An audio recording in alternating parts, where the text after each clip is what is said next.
The Second Book of Kings. Moab rebelled against Israel after the death of Ahab. Now Ahaziah fell through the lattice of his upper room in Samaria and was injured. So he sent messengers and said to them, "Go, inquire of Beelzebub, the god of Ekron, whether I shall recover from this injury." But the angel of the Lord said to Elijah the Tishbite, "Arise, go up to meet the messengers, the king of Samaria, and say to them, Is it because there is no God in Israel that you are going to inquire of Beelzebub, the god of Ekron? Now therefore, thus says the Lord, you shall not come down from the bed to which you have gone up, but you shall surely die." So Elijah departed, and when the messengers returned to him, he said to them, "Why have you come back?" A man came up to meet us and said to us, "Go, return to the king who sent you, and say to him, Thus says the Lord, Is it because there is no God in Israel that you are sending to inquire of Beelzebub, the god of Ekron? Therefore you shall not come down from the bed to which you have gone up, but you shall surely die." What kind of man was it who came up to meet you and told you these words? A hairy man wearing a leather belt around his waist. It is Elijah, the Tishbite. Then the king sent to him a captain of 50 with his 50 men. So he went up to him, and there he was, sitting on the top of a hill. And he spoke to him. "Man of God, the king has said, 'Come down.'" So Elijah answered and said to the captain of 50, "If I am a man of God, then let fire come down from heaven and consume you and your 50 men." And fire came down from heaven and consumed him and his 50. Then he sent to him another captain of 50 with his 50 men. "Man of God, thus has the king said, come down quickly." "If I am a man of God, let fire come down from heaven and consume you and your 50 men." And the fire of God came down from heaven and consumed him and his 50. Again he sent a third captain of 50 with his 50 men. And the third captain of 50 went up and came and fell on his knees before Elijah and pleaded with him, "Man of God, please let my life and the life of these 50 servants of yours be precious in your sight. Look, fire has come down from heaven and burned up the first 2 captains of 50s with their 50s. But let my life now be precious in your sight." And the angel of the Lord said to Elijah, Go down with him. Do not be afraid of him. So he arose and went down with him to the king. Then he said to him, "Thus says the Lord, because you have sent messengers to inquire of Beelzebub, the god of Ekron, is it because there is no God in Israel to inquire of his word? Therefore you shall not come down from the bed to which you have gone up, but you shall surely die." So Ahaziah died, according to the word of the Lord which Elijah had spoken. Because he had no son, Jehoram became king in his place, in the 2nd year of Jehoram, the son of Jehoshaphat, king of Judah. Now the rest of the acts of Ahaziah, which he did, are they not written in the book of the Chronicles of the kings of Israel?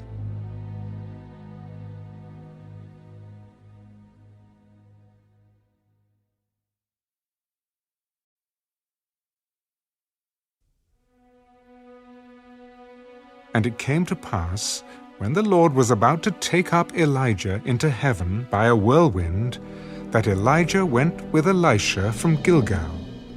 Then Elijah said to Elisha, Stay here, please, for the Lord has sent me on to Bethel. As the Lord lives and as your soul lives, I will not leave you. So they went down to Bethel. Now the sons of the prophets who were at Bethel came out to Elisha and said to him, Do you know that the Lord will take away your master from over you today?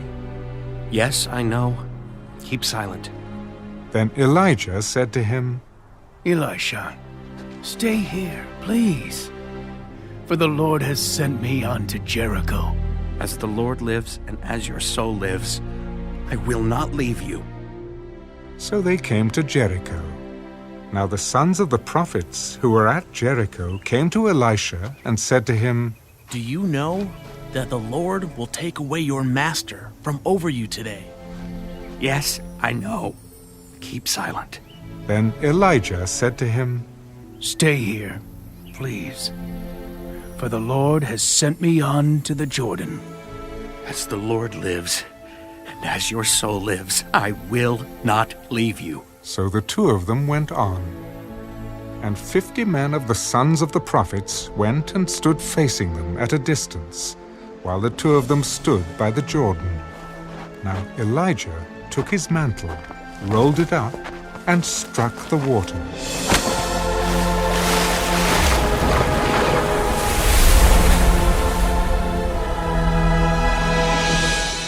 And it was divided this way and that, so that the two of them crossed over on dry ground. And so it was, when they had crossed over, that Elijah said to Elisha, Ask, what may I do for you before I am taken away from you? Please let a double portion of your spirit be upon me.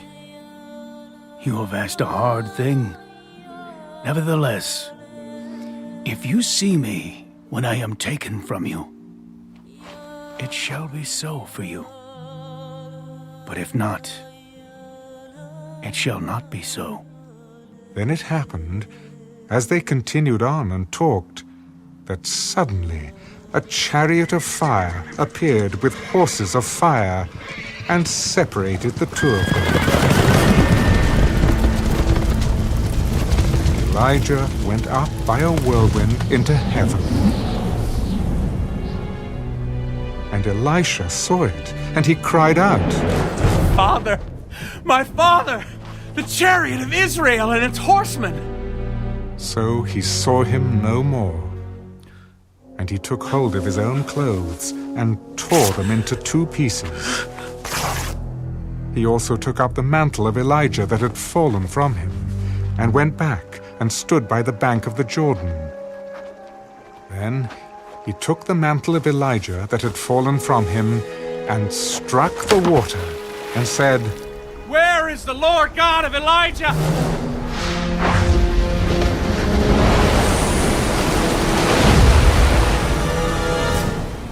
And when he also had struck the water, it was divided this way and that, and Elisha crossed over.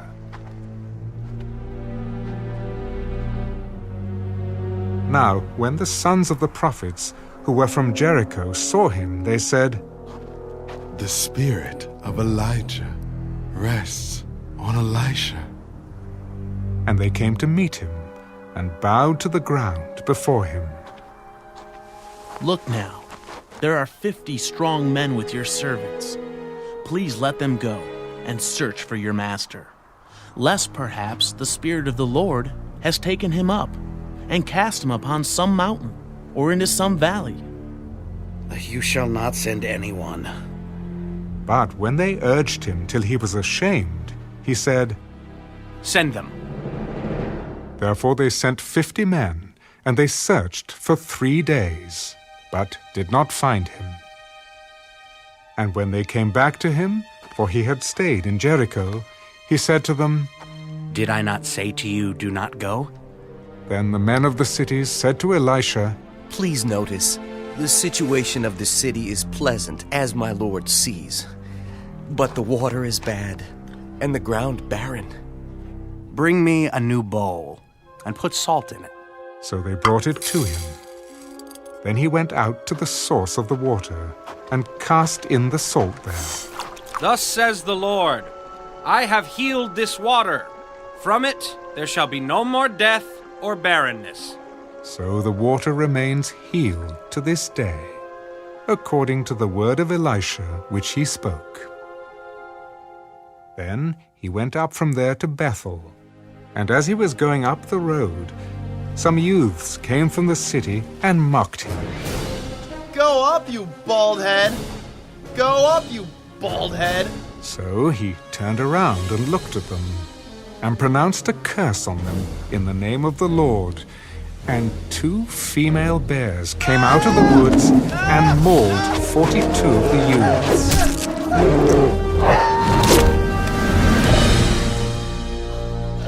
Then he went from there to Mount Carmel, and from there he returned to Samaria.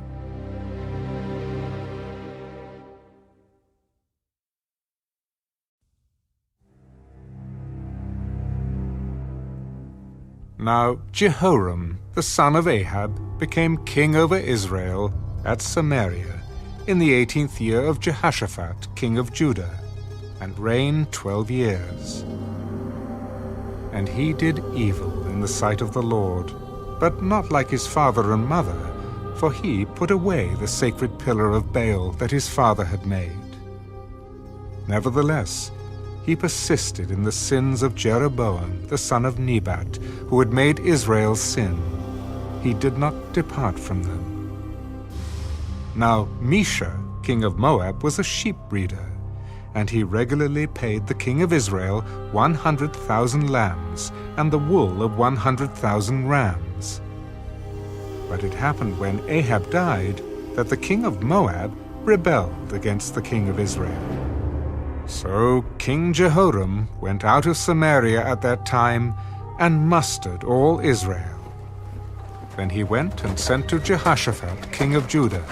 The king of Moab has rebelled against me. Will you go with me to fight against Moab? I will go up. I am as you are. My people as your people. My horses as your horses. Which way shall we go up? By way of the wilderness of Edom. So the king of Israel went with the king of Judah and the king of Edom, and they marched on that roundabout route 7 days. And there was no water for the army, nor for the animals that followed them. And the king of Israel said, Alas, for the Lord has called these 3 kings together to deliver them into the hand of Moab. But Jehoshaphat said, Is there no prophet of the Lord here, that we may inquire of the Lord by him? So one of the servants of the king of Israel answered, Elisha, the son of Shaphat, is here, who poured water on the hands of Elijah. The word of the Lord is with him. So the king of Israel and Jehoshaphat and the king of Edom went down to him. Then Elisha said to the king of Israel, What have I to do with you? Go to the prophets of your father and the prophets of your mother. No, for the Lord has called these 3 kings together to deliver them into the hand of Moab. As the Lord of hosts lives before whom I stand, surely, were it not that I regard the presence of Jehoshaphat, king of Judah, I would not look at you, nor see you. But now, bring me a musician. Then it happened, when the musician played, that the hand of the Lord came upon him. Thus says the Lord, make this valley full of ditches. For thus says the Lord, you shall not see wind, nor shall you see rain, yet that valley shall be filled with water, so that you, your cattle, and your animals may drink. And this is a simple matter in the sight of the Lord. He will also deliver the Moabites into your hand. Also, you shall attack every fortified city and every choice city, and shall cut down every good tree, and stop up every spring of water, and ruin every good piece of land with stones. Now it happened in the morning, when the grain offering was offered, that suddenly water came by way of Edom, and the land was filled with water. And when all the Moabites heard that the kings had come up to fight against them, all who were able to bear arms and older were gathered, and they stood at the border. Then they rose up early in the morning, and the sun was shining on the water, and the Moabites saw the water on the other side as red as blood. This is blood! The kings have surely struck swords and have killed one another! Now therefore, Moab, to the spoil! So when they came to the camp of Israel, Israel rose up and attacked the Moabites, so that they fled before them, and they entered their land, killing the Moabites. Then they destroyed the cities, and each man threw a stone on every good piece of land and filled it. And they stopped up all the springs of water, and cut down all the good trees.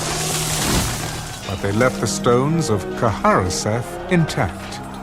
However, the slingers surrounded and attacked it. And when the king of Moab saw that the battle was too fierce for him, he took with him 700 men who drew swords to break through to the king of Edom, but they could not.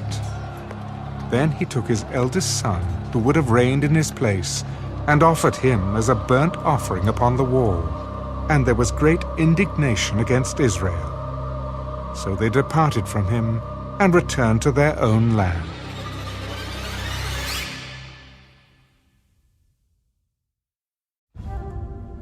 A certain woman of the wives of the sons of the prophets cried out to Elisha, "Your servant, my husband, is dead, and you know that your servant feared the Lord.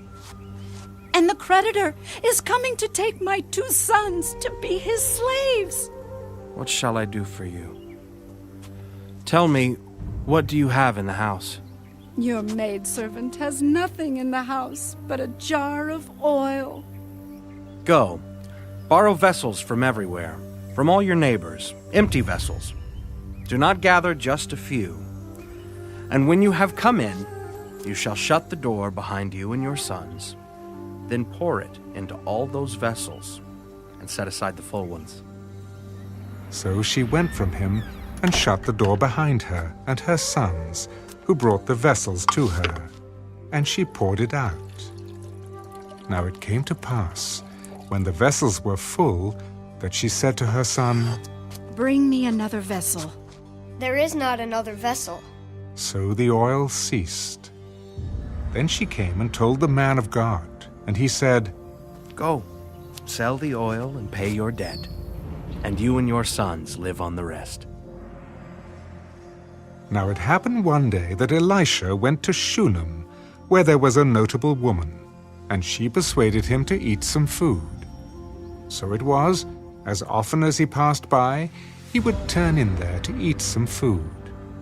And she said to her husband, "Look now, I know that this is a holy man of God, who passes by us regularly. Please, let us make a small upper room on the wall, and let us put a bed for him there, and a table and a chair and a lampstand. So it will be, whenever he comes to us, he can turn in there."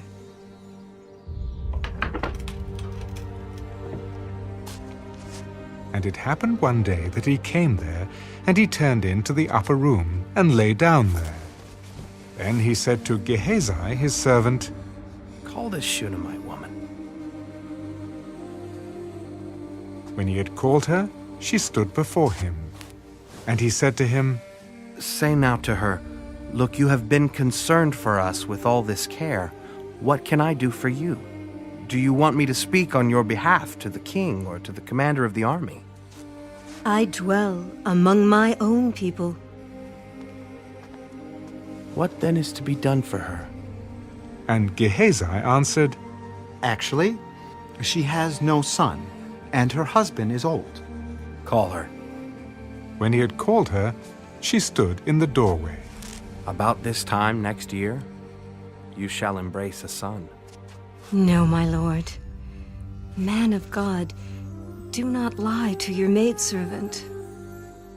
But the woman conceived, and bore a son when the appointed time had come, of which Elisha had told her. And the child grew. Now it happened one day that he went out to his father, to the reapers, and he said to his father, My head. So he said to a servant, Carry him to his mother. When he had taken him and brought him to his mother, he sat on her knees till noon, and then died. And she went up and laid him on the bed of the man of God, shut the door upon him, and went out. Then she called to her husband. Please, send me one of the young men and one of the donkeys, that I may run to the man of God and come back. Why are you going to him today? It is neither the new moon nor the Sabbath. It is well. Then she saddled a donkey and said to her servant, Drive and go forward. Do not slacken the pace for me unless I tell you. And so she departed and went to the man of God at Mount Carmel. So it was, when the man of God saw her afar off, that he said to his servant Gehazi, Look, the Shunammite woman. Please, run now to meet her, and say to her, Is it well with you? Is it well with your husband? Is it well with the child? It is well. Now when she came to the man of God at the hill, she caught him by the feet. But Gehazi came near to push her away. But the man of God said, Let her alone, for her soul is in deep distress. And the Lord has hidden it from me, and has not told me. Did I ask a son of my Lord? Did I not say, Do not deceive me? Then he said to Gehazi, Get yourself ready, and take my staff in your hand, and be on your way. If you meet anyone, do not greet him. And if anyone greets you, do not answer him. But lay my staff on the face of the child. As the Lord lives, and as your soul lives, I will not leave you. So he arose and followed her. Now Gehazi went on ahead of them, and laid the staff on the face of the child. But there was neither voice nor hearing. Therefore he went back to meet him, and told him, The child has not awakened. When Elisha came into the house, there was the child lying dead on his bed. He went in therefore, shut the door behind the two of them, and prayed to the Lord. And he went up and lay on the child, and put his mouth on his mouth, his eyes on his eyes, and his hands on his hands. And he stretched himself out on the child. And the flesh of the child became warm. He returned and walked back and forth in the house, and again went up and stretched himself out on him. Then the child sneezed 7 times, and the child opened his eyes. And he called Gehazi. Call the Shunammite woman.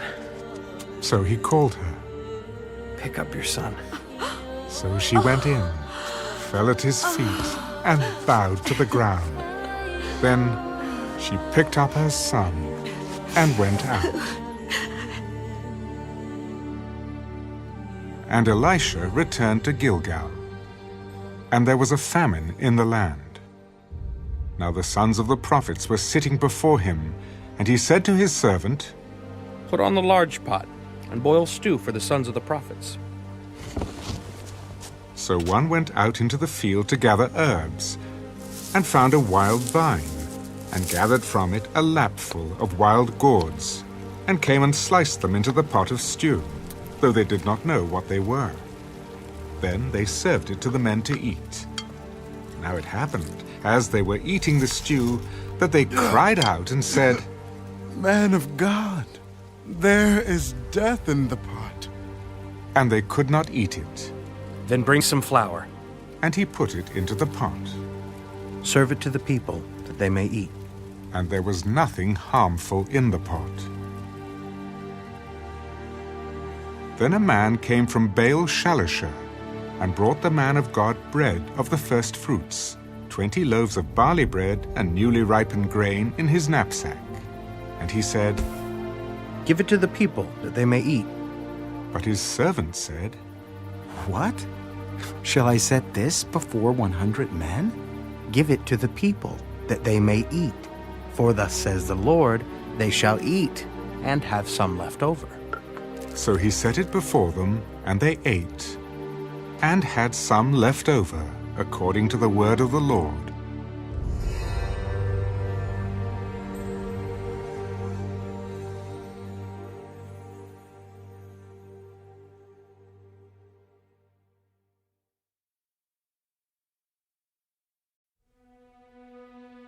Now Naaman, commander of the army of the king of Syria, was a great and honorable man in the eyes of his master, because by him the Lord had given victory to Syria.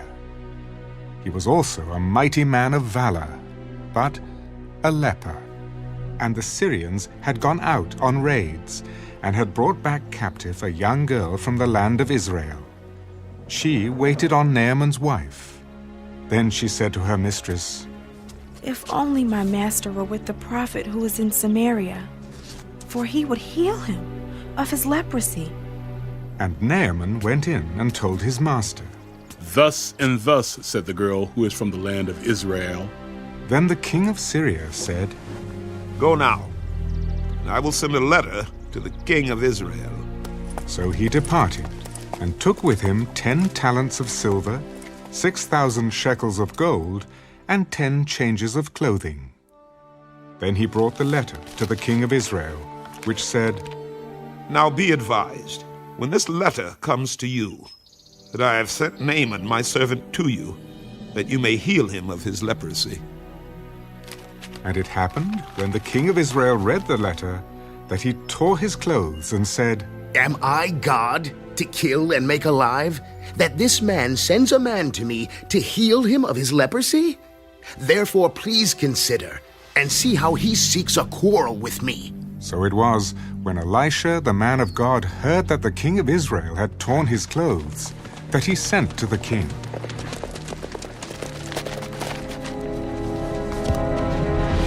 "Why have you torn your clothes? Please let him come to me, and he shall know that there is a prophet in Israel." Then Naaman went with his horses and chariot, and he stood at the door of Elisha's house. And Elisha sent a messenger to him. "Go and wash in the Jordan 7 times, and your flesh shall be restored to you, and you shall be clean." But Naaman became furious and went away. "Indeed, I said to myself, he will surely come out to me, and stand and call on the name of the Lord his God, and wave his hand over the place, and heal the leprosy. Are not the Abana and the Pharpar, the rivers of Damascus, better than all the waters of Israel? Could I not wash in them and be clean?" So he turned and went away in a rage. And his servants came near and spoke to him. My father, if the prophet had told you to do something great, would you not have done it? How much more then when he says to you, 'Wash and be clean'?" So he went down and dipped 7 times in the Jordan, according to the saying of the man of God. And his flesh was restored, like the flesh of a little child, and he was clean. And he returned to the man of God, he and all his aides, and came and stood before him. "Indeed, now I know that there is no God in all the earth, except in Israel. Now therefore, please take a gift from your servant." "As the Lord lives, before whom I stand, I will receive nothing." And he urged him to take it, but he refused. "Then, if not, please let your servant be given 2 mule loads of earth, for your servant will no longer offer either burnt offering or sacrifice to other gods, but to the Lord. Yet in this thing may the Lord pardon your servant. When my master goes into the temple of Rimmon to worship there, and he leans on my hand, when I bow down in the temple of Rimmon, may the Lord please pardon your servant in this thing. Go in peace. So he departed from him a short distance. But Gehazi, the servant of Elisha, the man of God, said, Look, my master has spared Naaman this Syrian, while not receiving from his hands what he brought. But as the Lord lives, I will run after him and take something from him. So Gehazi pursued Naaman. When Naaman saw him running after him, he got down from the chariot to meet him. Is all well? All is well. My master has sent me, saying, Indeed, just now 2 young men of the sons of the prophets have come to me from the mountains of Ephraim. Please, give them a talent of silver and 2 changes of garments. Please, take 2 talents. And he urged him, and bound 2 talents of silver in 2 bags, with 2 changes of garments, and handed them to 2 of his servants. And they carried them on ahead of him. When he came to the citadel, he took them from their hand, and stored them away in the house. Then he let the men go, and they departed. Now he went in and stood before his master. Elisha said to him, Where did you go, Gehazi? Your servant did not go anywhere. Did not my heart go with you when the man turned back from his chariot to meet you? Is it time to receive money and to receive clothing, olive groves and vineyards, sheep and oxen, male and female servants? Therefore the leprosy of Naaman shall cling to you and your descendants forever. And he went out from his presence leprous, as white as snow.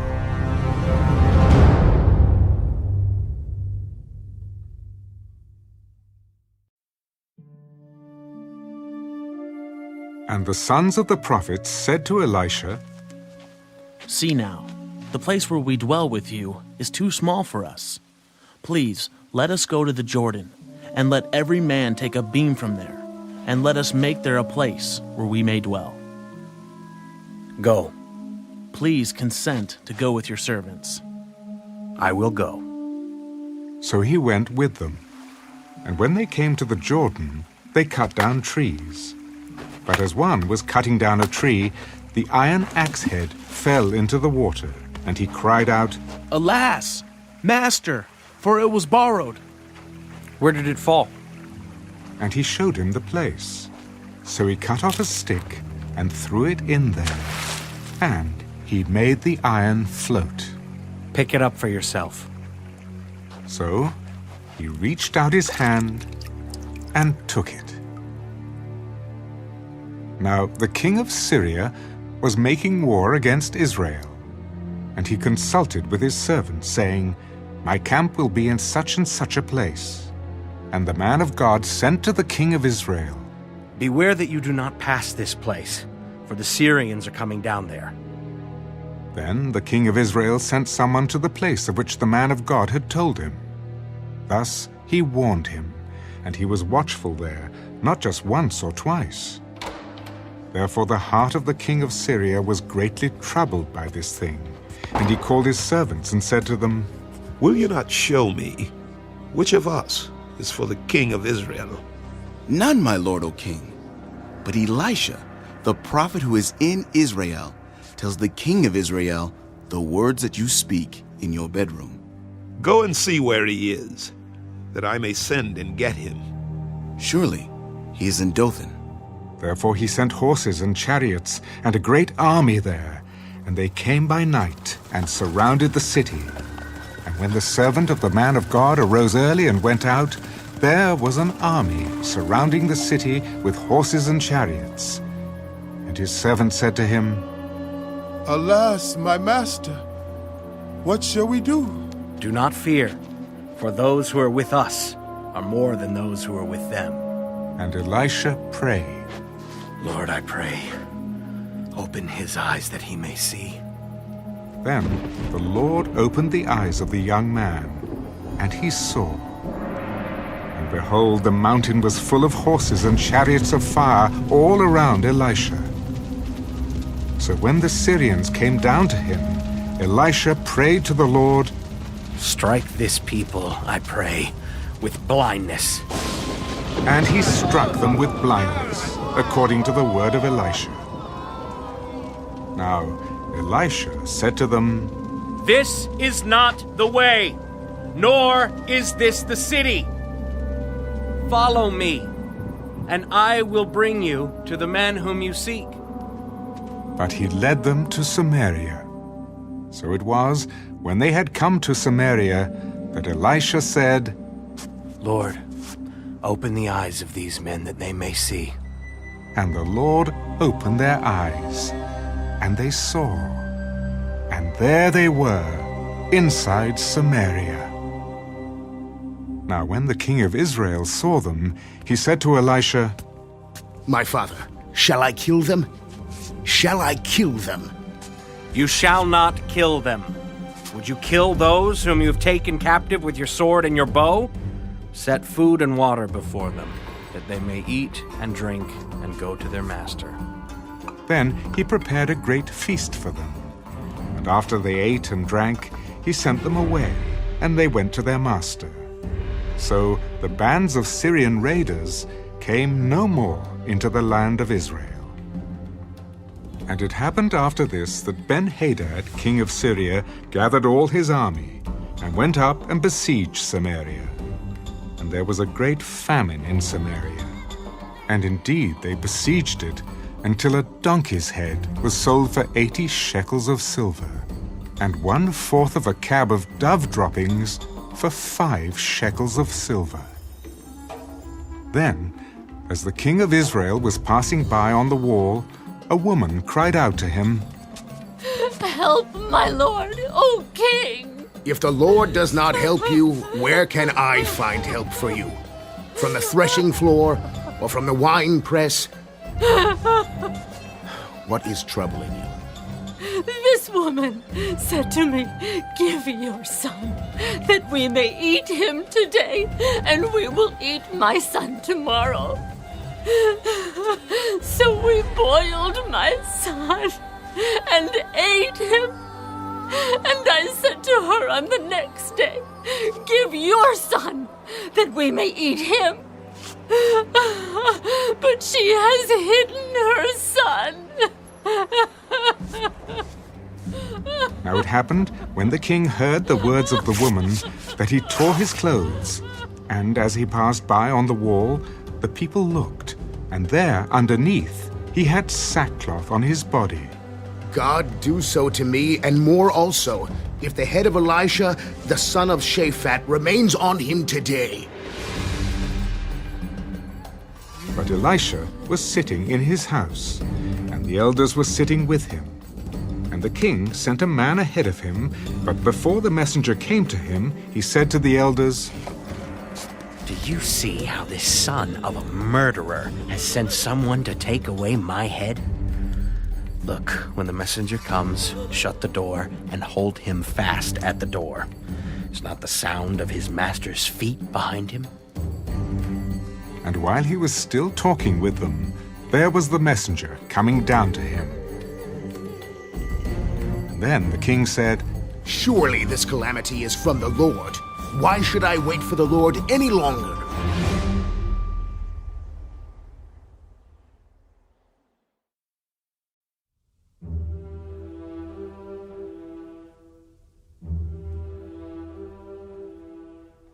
Hear the word of the Lord. Thus says the Lord, tomorrow about this time, a seah of fine flour shall be sold for a shekel, and 2 seahs of barley for a shekel at the gate of Samaria. So an officer, on whose hand the king leaned, answered the man of God, "Look, if the Lord would make windows in heaven, could this thing be?" In fact, you shall see it with your eyes, but you shall not eat of it.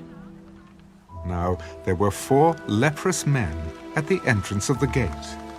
And they said to one another, "Why are we sitting here until we die? If we say we will enter the city, The famine is in the city, and we shall die there. And if we sit here, we die also. Now therefore, come, let us surrender to the army of the Syrians. If they keep us alive, we shall live. And if they kill us, we shall only die. And they rose at twilight to go to the camp of the Syrians. And when they had come to the outskirts of the Syrian camp, to their surprise, no one was there. For the Lord had caused the army of the Syrians to hear the noise of chariots and the noise of horses, the noise of a great army. So they said to one another, Look, the king of Israel has hired against us the kings of the Hittites and the kings of the Egyptians to attack us. Therefore they arose and fled at twilight and left the camp intact, their tents, their horses, and their donkeys, and they fled for their lives. And when these lepers came to the outskirts of the camp, they went into one tent and ate and drank, and carried from it silver and gold and clothing, and went and hid them. Then they came back and entered another tent, and carried some from there also, and went and hid it. Then they said to one another, We are not doing right. This day is a day of good news, and we remain silent. If we wait until morning light, some punishment will come upon us. Now therefore, come, let us go and tell the king's household. So they went and called to the gatekeepers of the city and told them, We went to the Syrian camp, and surprisingly no one was there. Not a human sound, only horses and donkeys tied, and the tents intact. And the gatekeepers called out, and they told it to the king's household inside. So the king arose in the night and said to his servants, Let me now tell you what the Syrians have done to us. They know that we are hungry. Therefore they have gone out of the camp to hide themselves in the field, saying, When they come out of the city, we shall catch them alive and get into the city. And one of his servants answered, Please let several men take 5 of the remaining horses which are left in the city. Look, they may either become like all the multitude of Israel that are left in it, or indeed, I say they may become like all the multitude of Israel left from those who are consumed. So let us send them and see. Therefore they took 2 chariots with horses, and the king sent them in the direction of the Syrian army. Go and see. And they went after them to the Jordan. And indeed all the road was full of garments and weapons, which the Syrians had thrown away in their haste. So the messengers returned and told the king. Then the people went out and plundered the tents of the Syrians. So a seah of fine flour was sold for a shekel, and 2 seahs of barley for a shekel, according to the word of the Lord. Now the king had appointed the officer on whose hand he leaned to have charge of the gate. But the people trampled him in the gate, and he died, just as the man of God had said, who spoke when the king came down to him. So it happened, just as the man of God had spoken to the king. 2 seahs of barley for a shekel, and a seah of fine flour for a shekel, shall be sold tomorrow about this time in the gate of Samaria. Then that officer had answered the man of God, Now look, if the Lord would make windows in heaven, could such a thing be? And he had said, In fact, you shall see it with your eyes, but you shall not eat of it. And so it happened to him. For the people trampled him in the gate, and he died.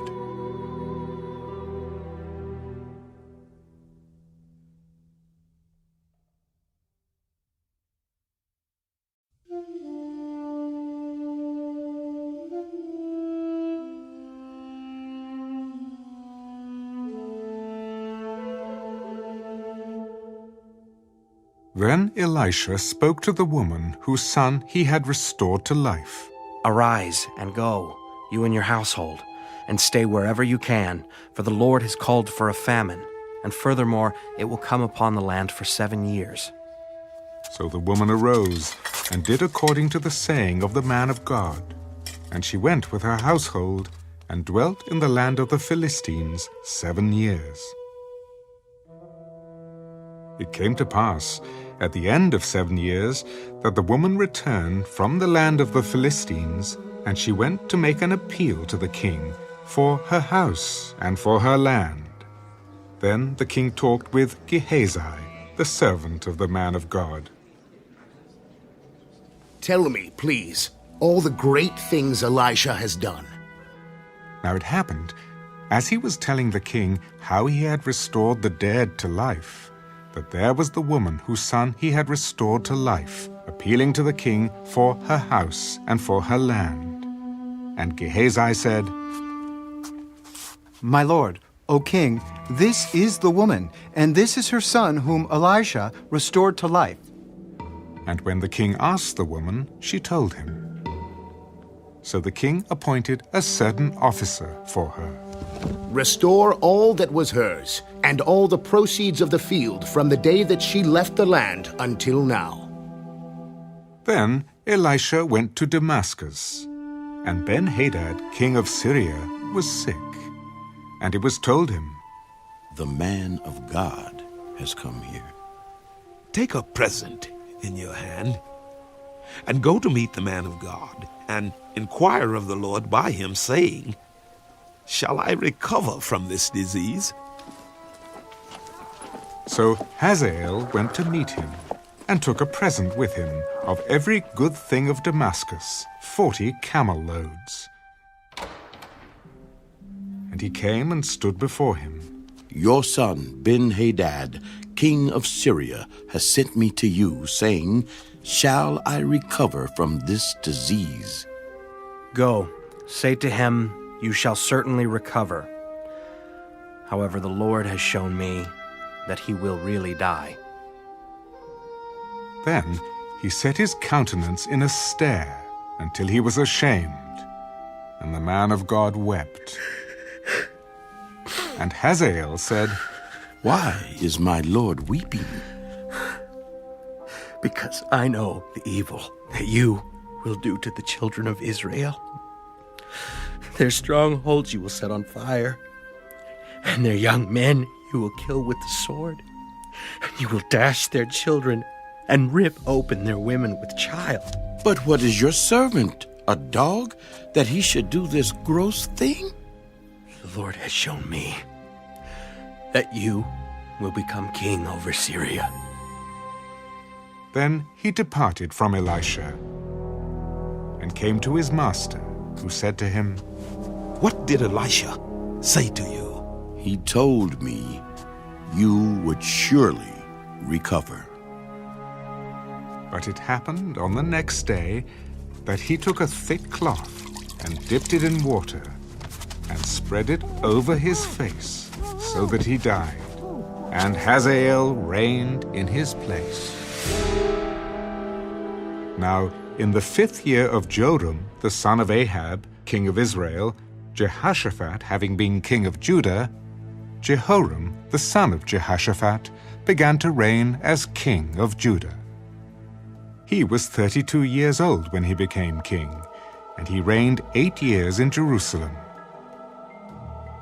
And he walked in the way of the kings of Israel, just as the house of Ahab had done. For the daughter of Ahab was his wife, and he did evil in the sight of the Lord. Yet the Lord would not destroy Judah, for the sake of his servant David, as he promised him to give a lamp to him and his sons forever. In his days Edom revolted against Judah's authority, and made a king over themselves. So Joram went to Zair, and all his chariots with him. Then he rose by night, and attacked the Edomites who had surrounded him, and the captains of the chariots, and the troops fled to their tents. Thus Edom has been in revolt against Judah's authority to this day. And Libnah revolted at that time. Now the rest of the acts of Joram, and all that he did, are they not written in the book of the Chronicles of the kings of Judah?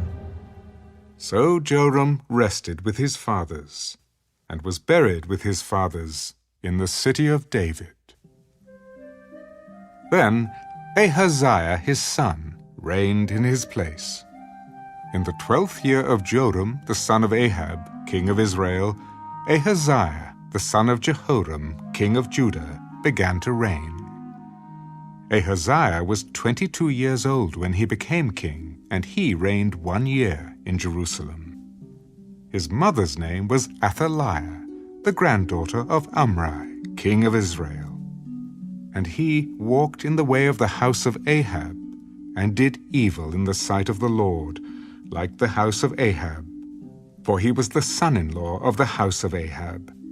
Now he went with Joram, the son of Ahab, to war against Hazael, king of Syria, at Ramoth-Gilead, and the Syrians wounded Joram. Then King Joram went back to Jezreel to recover from the wounds which the Syrians had inflicted on him at Ramah, when he fought against Hazael, king of Syria. And Ahaziah, the son of Jehoram, king of Judah, went down to see Joram, the son of Ahab, in Jezreel, because he was sick.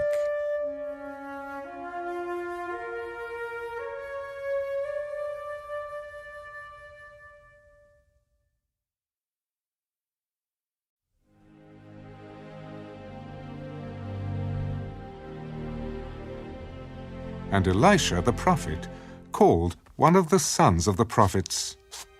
Get yourself ready. Take this flask of oil in your hand, and go to Ramoth-Gilead. Now when you arrive at that place, look there for Jehu, the son of Jehoshaphat, the son of Nimshi, and go in and make him rise up from among his associates, and take him to an inner room.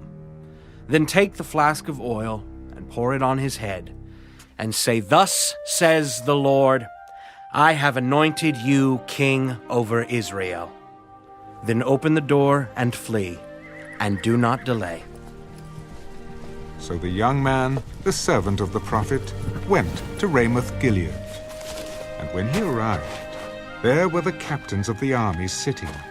And he said, "I have a message for you, commander." Jehu said, "For which one of us?" "For you, commander." Then he arose and went into the house. And he poured the oil on his head and said to him, "Thus says the Lord God of Israel, I have anointed you king over the people of the Lord, over Israel. You shall strike down the house of Ahab, your master, that I may avenge the blood of my servants, the prophets, and the blood of all the servants of the Lord at the hand of Jezebel. For the whole house of Ahab shall perish, and I will cut off from Ahab all the males in Israel, both bond and free. So I will make the house of Ahab like the house of Jeroboam, the son of Nebat, and like the house of Baasha, the son of Ahijah. The dogs shall eat Jezebel on the plot of ground at Jezreel, and there shall be none to bury her." And he opened the door and fled. Then Jehu came out to the servants of his master, and one said to him, "Is all well? Why did this madman come to you?" You know the man and his babble. "A lie! Tell us now." Thus and thus he spoke to me, saying, "Thus says the Lord, I have anointed you king over Israel." Then each man hastened to take his garment and put it under him on the top of the steps, and they blew trumpets. Jehu is king! So Jehu, the son of Jehoshaphat, the son of Nimshi, conspired against Joram. Now Joram had been defending Ramoth-Gilead, he and all Israel, against Hazael, king of Syria. But King Joram had returned to Jezreel to recover from the wounds which the Syrians had inflicted on him when he fought with Hazael, king of Syria. And Jehu said, If you are so minded, let no one leave or escape from the city to go and tell it in Jezreel. So Jehu rode in a chariot and went to Jezreel, for Joram was laid up there, and Ahaziah, king of Judah, had come down to see Joram. Now a watchman stood on the tower in Jezreel, and he saw the company of Jehu as he came, and said, I see a company of men. And Joram said, Get a horseman, and send him to meet them, and let him say, Is it peace? So the horseman went to meet him, and said, Thus says the king, Is it peace? And Jehu said, What have you to do with peace? Turn around and follow me.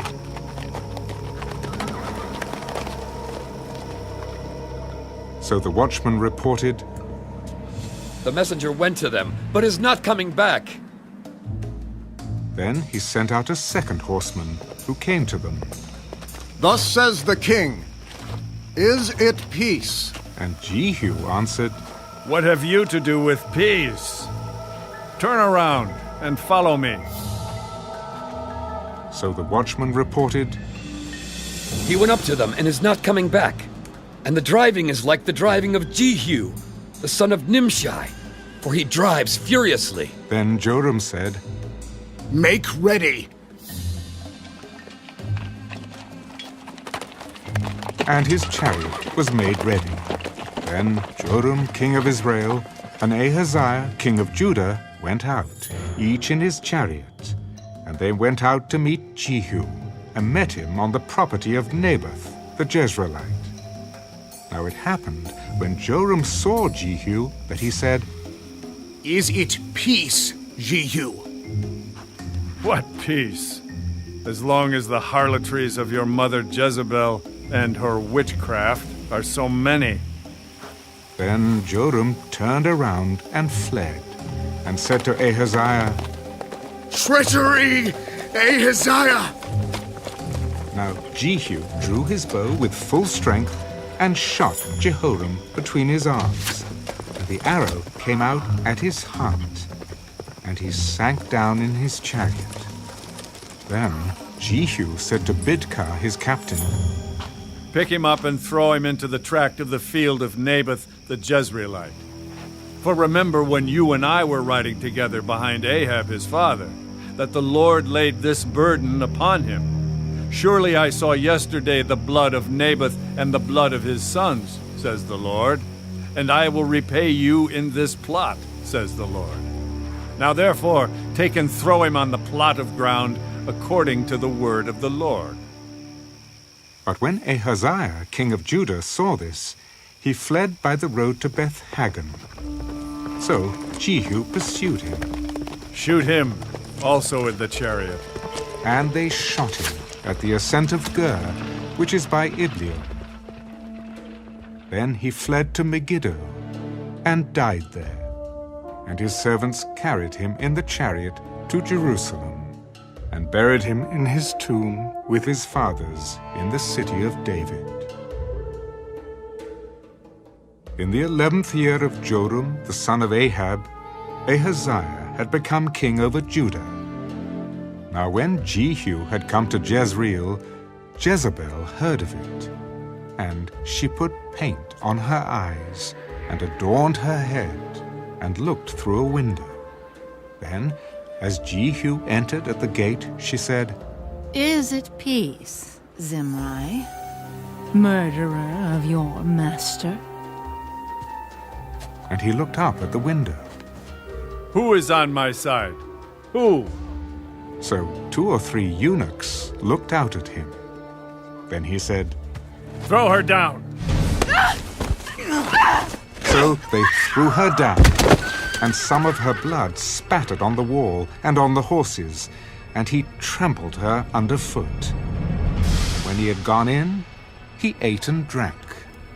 Then he said, Go now, see to this accursed woman and bury her, for she was a king's daughter. So they went to bury her. but they found no more of her than the skull and the feet and the palms of her hands. Therefore they came back and told him, "This is the word of the Lord, which he spoke by his servant Elijah the Tishbite, saying, On the plot of ground at Jezreel, dogs shall eat the flesh of Jezebel, and the corpse of Jezebel shall be as refuse on the surface of the field, in the plot at Jezreel, so that they shall not say, Here lies Jezebel."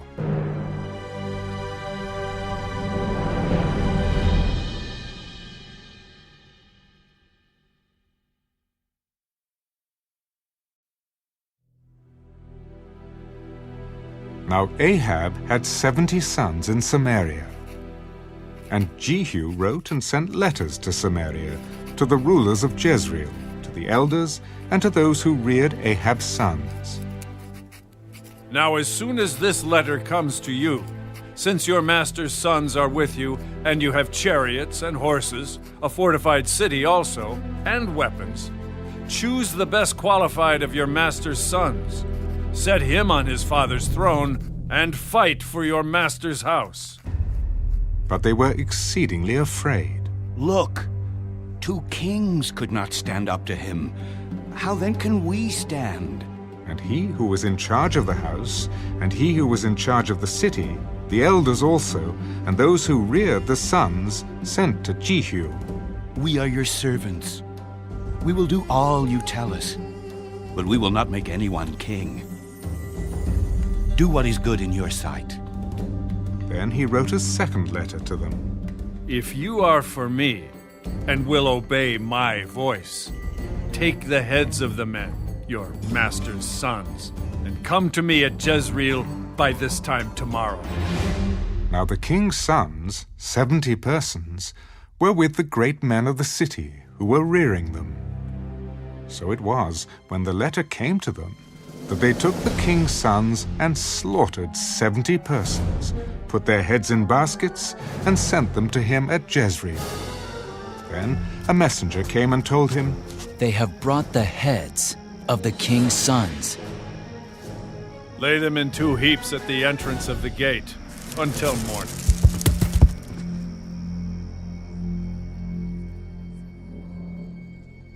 So it was in the morning that he went out and stood and said to all the people, You are righteous.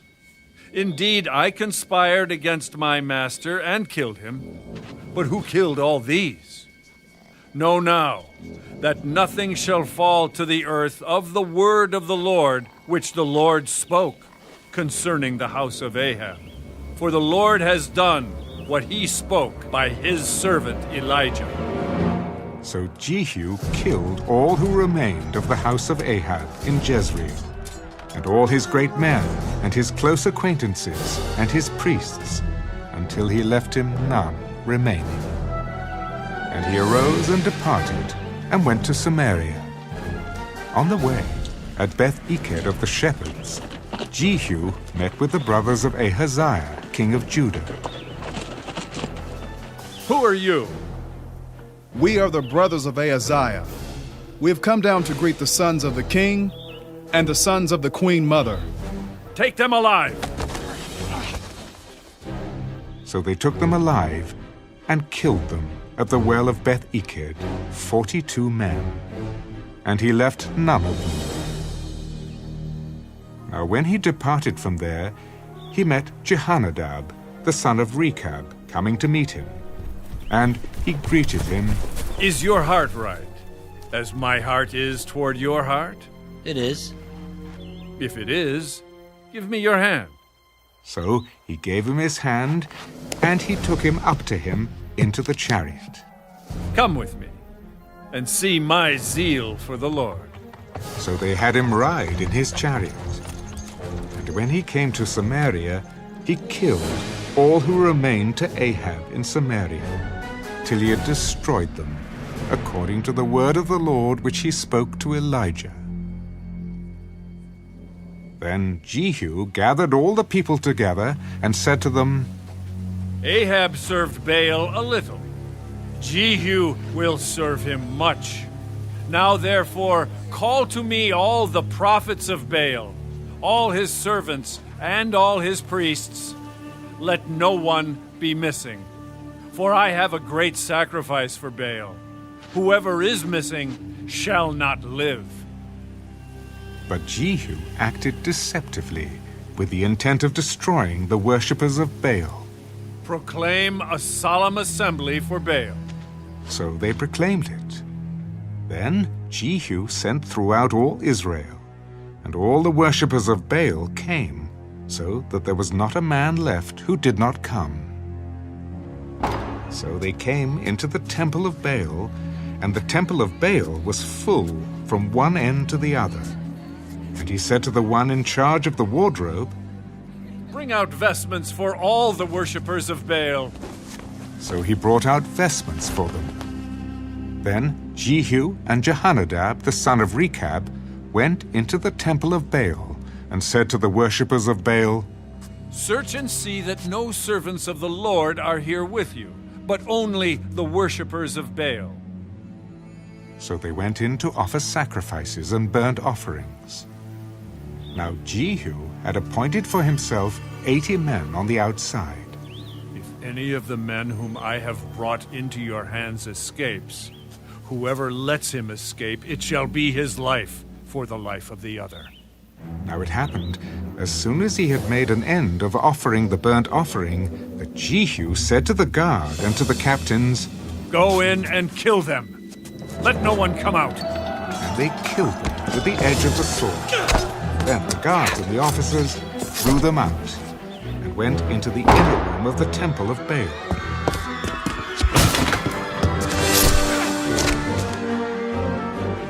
And they brought the sacred pillars out of the temple of Baal and burned them.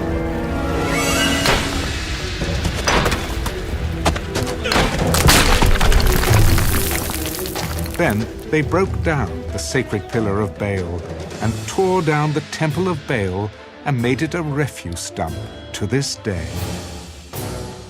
Thus Jehu destroyed Baal from Israel.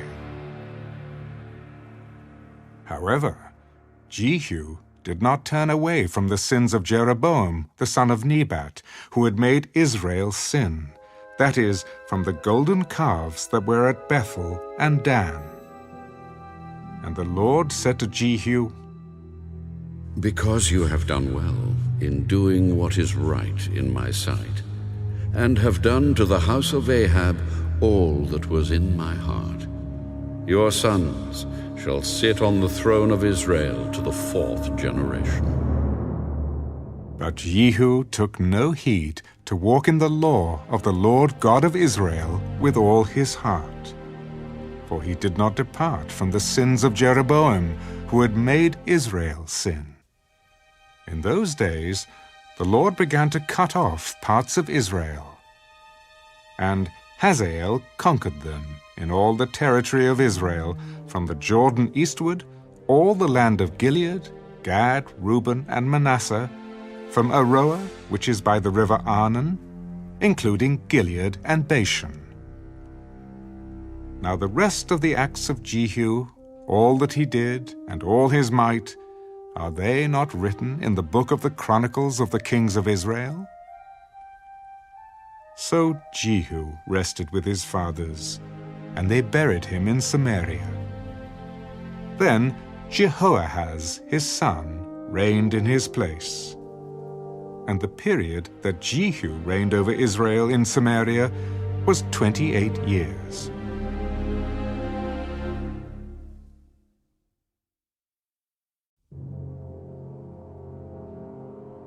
When Athaliah, the mother of Ahaziah, saw that her son was dead, she arose and destroyed all the royal heirs. But Jehoshaphat, the daughter of King Joram, sister of Ahaziah, took Joash, the son of Ahaziah, and stole him away from among the king's sons who were being murdered. And they hid him and his nurse in the bedroom from Athaliah, so that he was not killed. So he was hidden with her in the house of the Lord for 6 years, while Athaliah reigned over the land. In the 7th year, Jehoiada sent and brought the captains of hundreds, of the bodyguards and the escorts, and brought them into the house of the Lord to him. And he made a covenant with them, and took an oath from them in the house of the Lord, and showed them the king's son. Then he commanded them, This is what you shall do.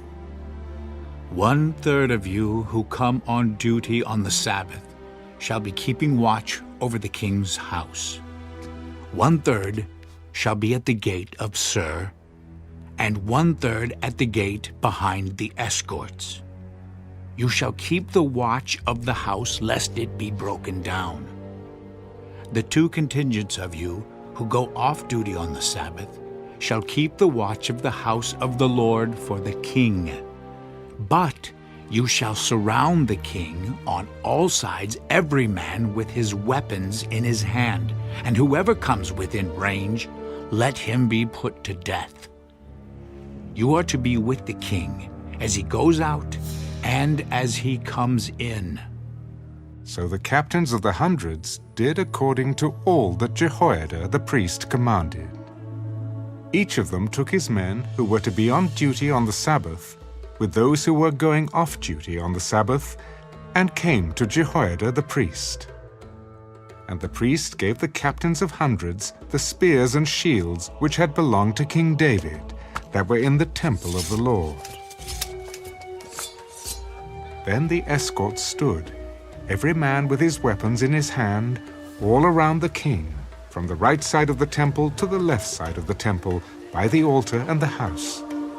And he brought out the king's son, put the crown on him, and gave him the testimony.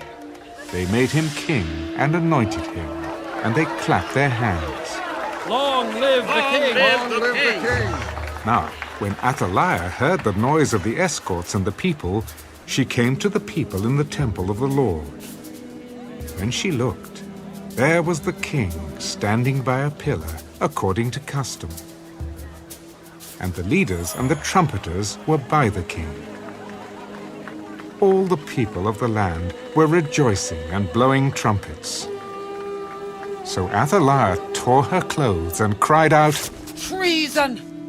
Treason! And Jehoiada the priest commanded the captains of the hundreds, the officers of the army, Take her outside under guard and slay with the sword whoever follows her.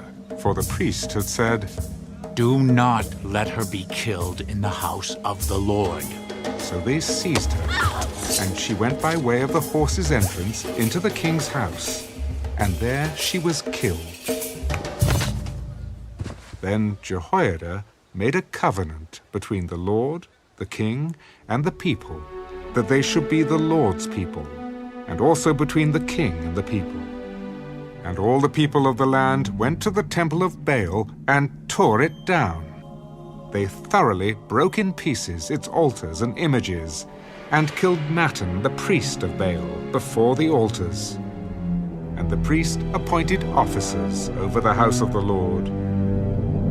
Then he took the captains of hundreds, the bodyguards, the escorts, and all the people of the land, and they brought the king down from the house of the Lord, and went by way of the gate of the escorts to the king's house.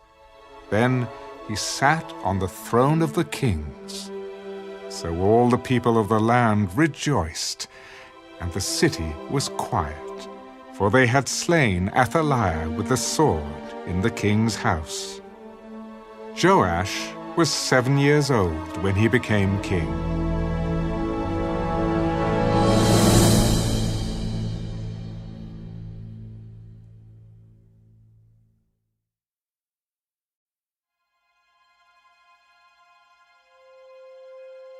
In the 7th year of Jehu, Joash became king, and he reigned 40 years in Jerusalem.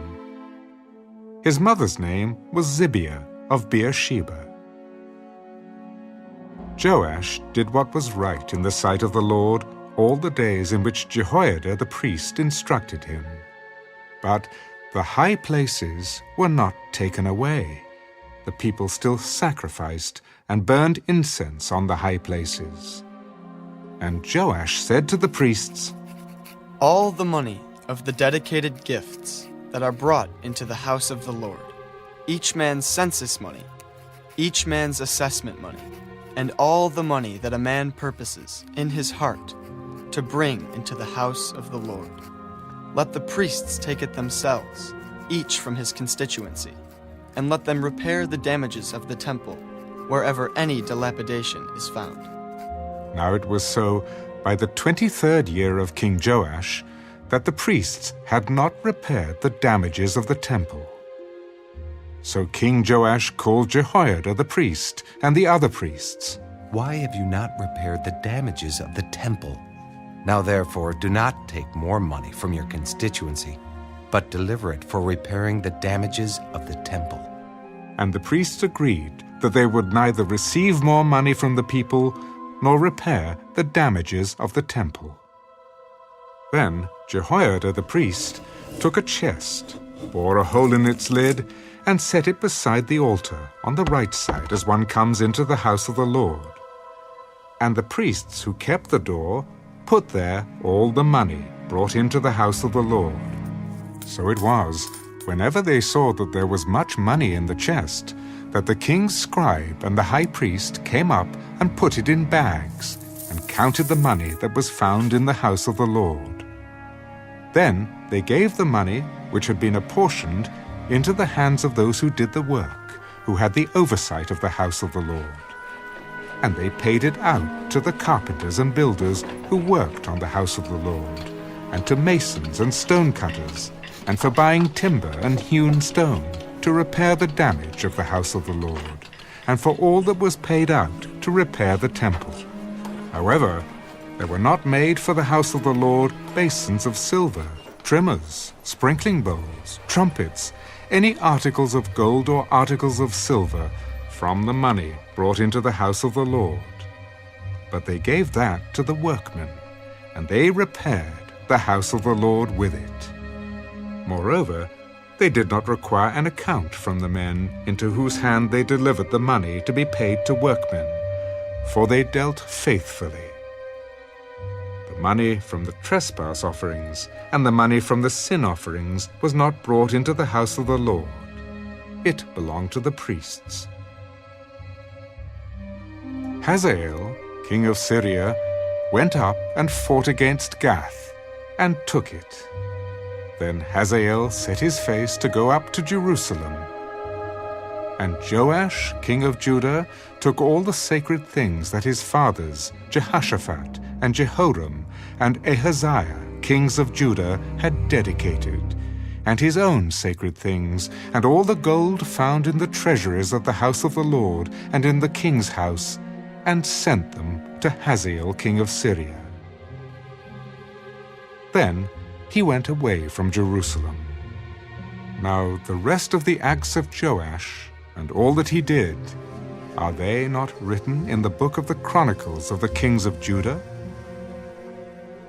And his servants arose and formed a conspiracy, and killed Joash in the house of Millo, which goes down to Silla. For Josachar, the son of Shimeath, and Jehazabad, the son of Shomer, his servants, struck him. So he died, and they buried him with his fathers in the city of David. Then Amaziah, his son, reigned in his place.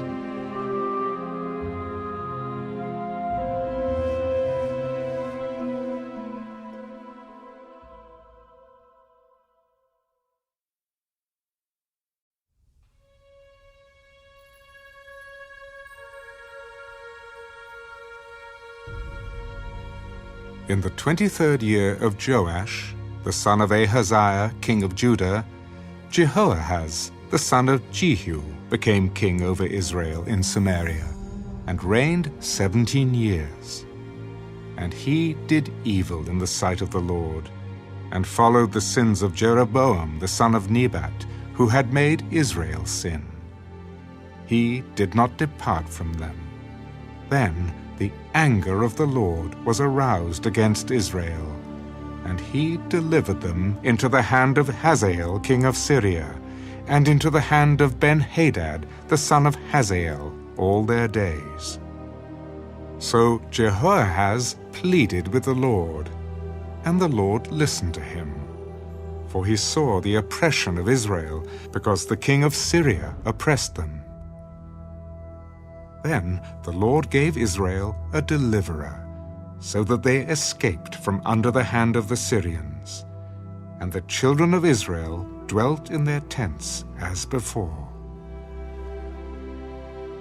Nevertheless, they did not depart from the sins of the house of Jeroboam, who had made Israel sin, but walked in them.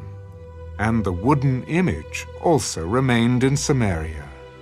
For he left of the army of Jehoahaz only 50 horsemen, 10 chariots, and 10,000 foot soldiers. For the king of Syria had destroyed them, and made them like the dust at threshing. Now the rest of the acts of Jehoahaz, all that he did, and his might, are they not written in the book of the Chronicles of the kings of Israel? So Jehoahaz rested with his fathers, and they buried him in Samaria. Then Jehoash, his son, reigned in his place. In the 37th year of Joash, king of Judah, Jehoash, the son of Jehoahaz, became king over Israel in Samaria, and reigned 16 years. And he did evil in the sight of the Lord. He did not depart from all the sins of Jeroboam the son of Nebat, who made Israel sin, but walked in them. Now the rest of the acts of Jehoash, all that he did, and his might with which he fought against Amaziah king of Judah, are they not written in the book of the Chronicles of the kings of Israel? So Jehoash rested with his fathers. Then Jeroboam sat on his throne, and Jehoash was buried in Samaria with the kings of Israel. Elisha had become sick with the illness of which he would die. Then Jehoash, the king of Israel, came down to him and wept over his face. Oh, my father! My father! The chariots of Israel and their horsemen! And Elisha said to him, "Take a bow and some arrows." So he took himself a bow and some arrows. Then he said to the king of Israel, "Put your hand on the bow." So he put his hand on it, and Elisha put his hands on the king's hands. "Open the east window." And he opened it. "Shoot." And he shot. "The arrow of the Lord's deliverance, and the arrow of deliverance from Syria. For you must strike the Syrians at Aphek till you have destroyed them. Take the arrows. Strike the ground." So he struck 3 times and stopped. And the man of God was angry with him. "You should have struck 5 or 6 times. Then you would have struck Syria till you had destroyed it. But now you will strike Syria only 3 times. Then Elisha died, and they buried him. And the raiding bands from Moab invaded the land in the spring of the year. So it was, as they were burying a man, that suddenly they spied a band of raiders, and they put the man in the tomb of Elisha. And when the man was let down and touched the bones of Elisha, he revived and stood on his feet. And Hazael, king of Syria, oppressed Israel all the days of Jehoahaz. But the Lord was gracious to them, had compassion on them, and regarded them, because of his covenant with Abraham, Isaac, and Jacob, and would not yet destroy them or cast them from his presence. Now Hazael, king of Syria, died. Then Ben-Hadad, his son, reigned in his place. And Jehoash, the son of Jehoahaz, recaptured from the hand of Ben-Hadad, the son of Hazael, the cities which he had taken out of the hands of Jehoahaz his father by war. 3 times Jehoash defeated him and recaptured the cities of Israel.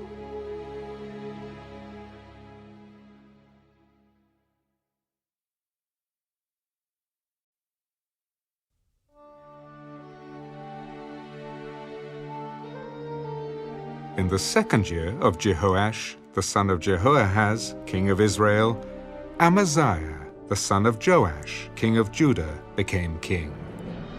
He was 25 years old when he became king, and he reigned 29 years in Jerusalem. His mother's name was Jehoaddin of Jerusalem. And he did what was right in the sight of the Lord, yet not like his father David. He did everything as his father Joash had done. However, the high places were not taken away, and the people still sacrificed and burned incense on the high places. Now it happened, as soon as the kingdom was established in his hand, that he executed his servants who had murdered his father the king. But the children of the murderers he did not execute, according to what is written in the book of the law of Moses, in which the Lord commanded, Fathers shall not be put to death for their children, nor shall children be put to death for their fathers, but a person shall be put to death for his own sin. He killed 10,000 Edomites in the valley of Salt, and took Selah by war, and called its name Jacthiel to this day. Then Amaziah sent messengers to Jehoash, the son of Jehoahaz, the son of Jehu, king of Israel. Come, let us face one another in battle. And Jehoash, king of Israel, sent to Amaziah, king of Judah, The thistle that was in Lebanon sent to the cedar that was in Lebanon, saying, Give your daughter to my son as wife. And a wild beast that was in Lebanon passed by and trampled the thistle. You have indeed defeated Edom, and your heart has lifted you up. Glory in that, and stay at home. For why should you meddle with trouble so that you fall, you and Judah with you? But Amaziah would not heed. Therefore Jehoash, king of Israel, went out. So he and Amaziah, king of Judah, faced one another at Beth Shemesh, which belongs to Judah. And Judah was defeated by Israel, and every man fled to his tent. Then Jehoash, king of Israel, captured Amaziah, king of Judah, the son of Joash, the son of Ahaziah, at Beth Shemesh. And he went to Jerusalem, and broke down the wall of Jerusalem from the gate of Ephraim to the corner gate, 400 cubits. And he took all the gold and silver, all the articles that were found in the house of the Lord, and in the treasuries of the king's house, and hostages, and returned to Samaria. Now the rest of the acts of Jehoash, which he did, his might, and how he fought with Amaziah, king of Judah, are they not written in the book of the Chronicles of the kings of Israel? So Jehoash rested with his fathers, and was buried in Samaria with the kings of Israel. Then Jeroboam his son reigned in his place. Amaziah, the son of Joash, king of Judah, lived 15 years after the death of Jehoash, the son of Jehoahaz, king of Israel. Now the rest of the acts of Amaziah, are they not written in the book of the Chronicles of the kings of Judah? And they formed a conspiracy against him in Jerusalem. And he fled to Lachish, but they sent after him to Lachish and killed him there. Then they brought him on horses, and he was buried at Jerusalem with his fathers in the city of David. And all the people of Judah took Azariah, who was 16 years old, and made him king instead of his father Amaziah. He built Elath and restored it to Judah after the king rested with his fathers. In the 15th year of Amaziah, the son of Joash, king of Judah, Jeroboam, the son of Jehoash, king of Israel, became king in Samaria, and reigned 41 years. And he did evil in the sight of the Lord. He did not depart from all the sins of Jeroboam, the son of Nebat, who had made Israel sin. He restored the territory of Israel from the entrance of Hamath to the sea of Arabah, according to the word of the Lord God of Israel, which he had spoken through his servant Jonah, the son of Amittai, the prophet, who was from Gath-hepher. For the Lord saw that the affliction of Israel was very bitter, and whether bond or free, there was no helper for Israel. And the Lord did not say that he would blot out the name of Israel from under heaven, but he saved them by the hand of Jeroboam, the son of Jehoash.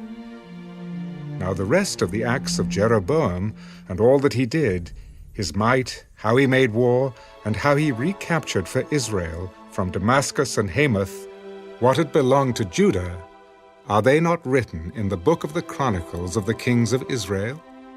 So Jeroboam rested with his fathers, the kings of Israel. Then Zechariah his son reigned in his place.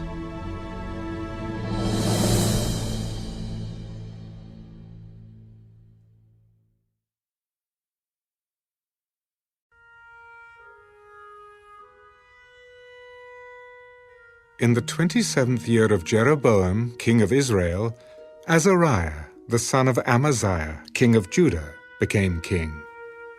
He was 16 years old when he became king, and he reigned 52 years in Jerusalem. His mother's name was Jecholiah of Jerusalem, and he did what was right in the sight of the Lord, according to all that his father Amaziah had done, except that the high places were not removed. The people still sacrificed and burned incense on the high places.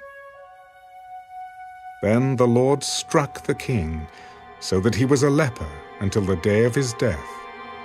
So he dwelt in an isolated house. And Jotham, the king's son, was over the royal house, judging the people of the land.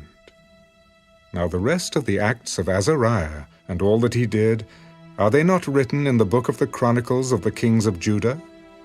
So Azariah rested with his fathers, and they buried him with his fathers in the city of David. Then Jotham his son reigned in his place.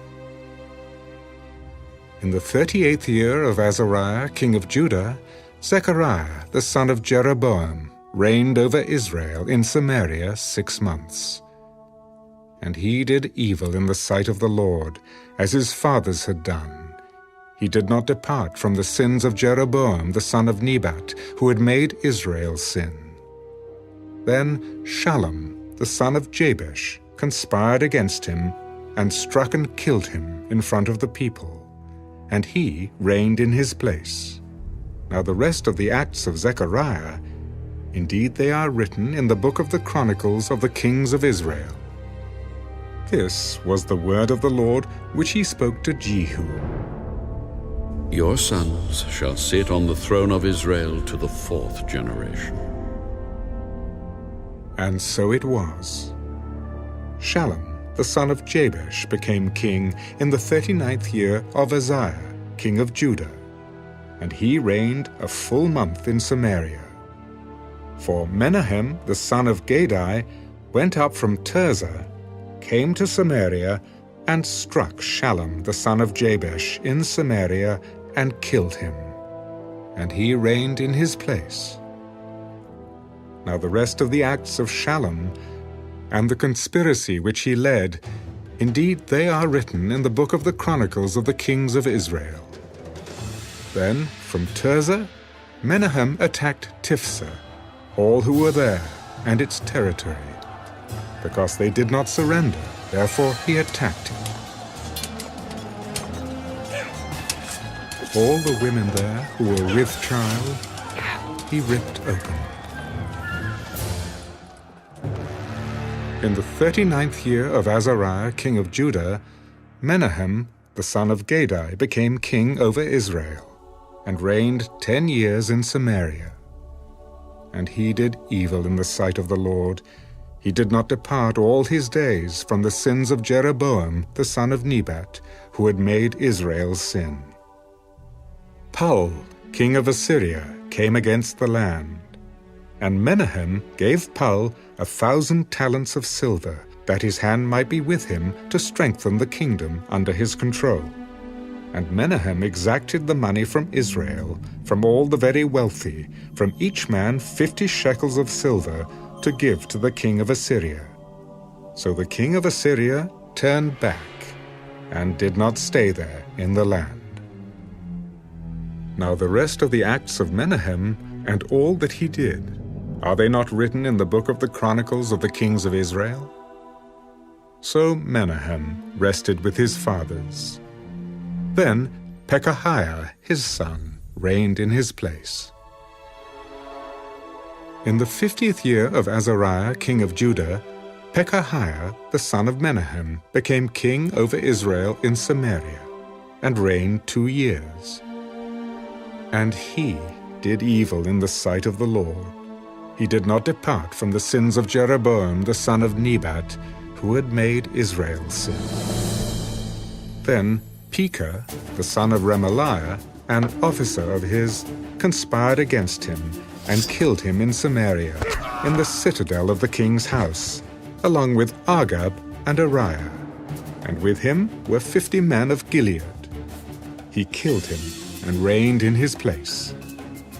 Now the rest of the acts of Pekahiah, and all that he did, indeed, they are written in the book of the Chronicles of the kings of Israel.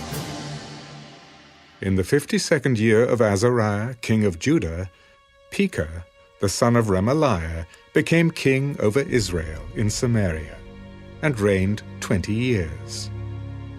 And he did evil in the sight of the Lord. He did not depart from the sins of Jeroboam, the son of Nebat, who had made Israel sin.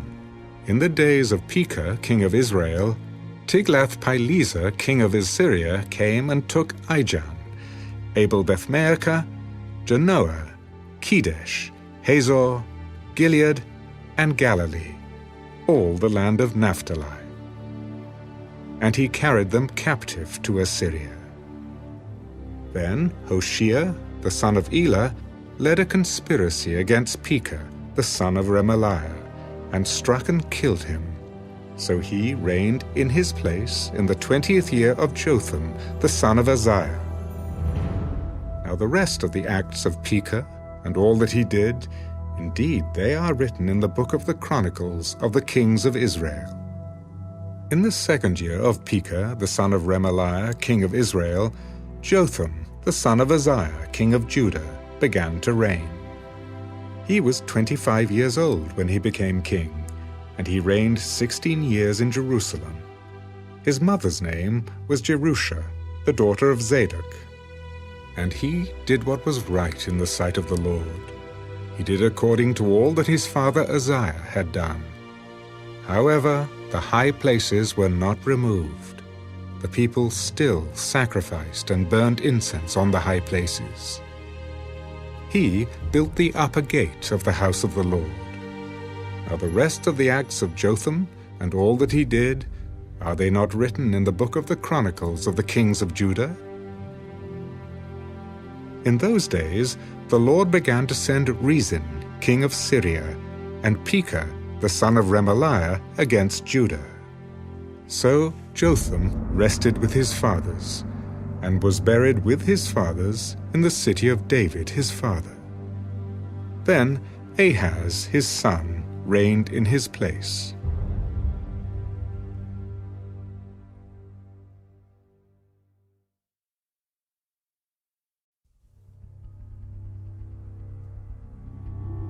In the 17th year of Pekah the son of Remaliah, Ahaz the son of Jotham, king of Judah, began to reign. Ahaz was 20 years old when he became king, and he reigned 16 years in Jerusalem. And he did not do what was right in the sight of the Lord his God, as his father David had done. But he walked in the way of the kings of Israel. Indeed, he made his son pass through the fire, according to the abominations of the nations whom the Lord had cast out from before the children of Israel. And he sacrificed and burned incense on the high places, on the hills, and under every green tree.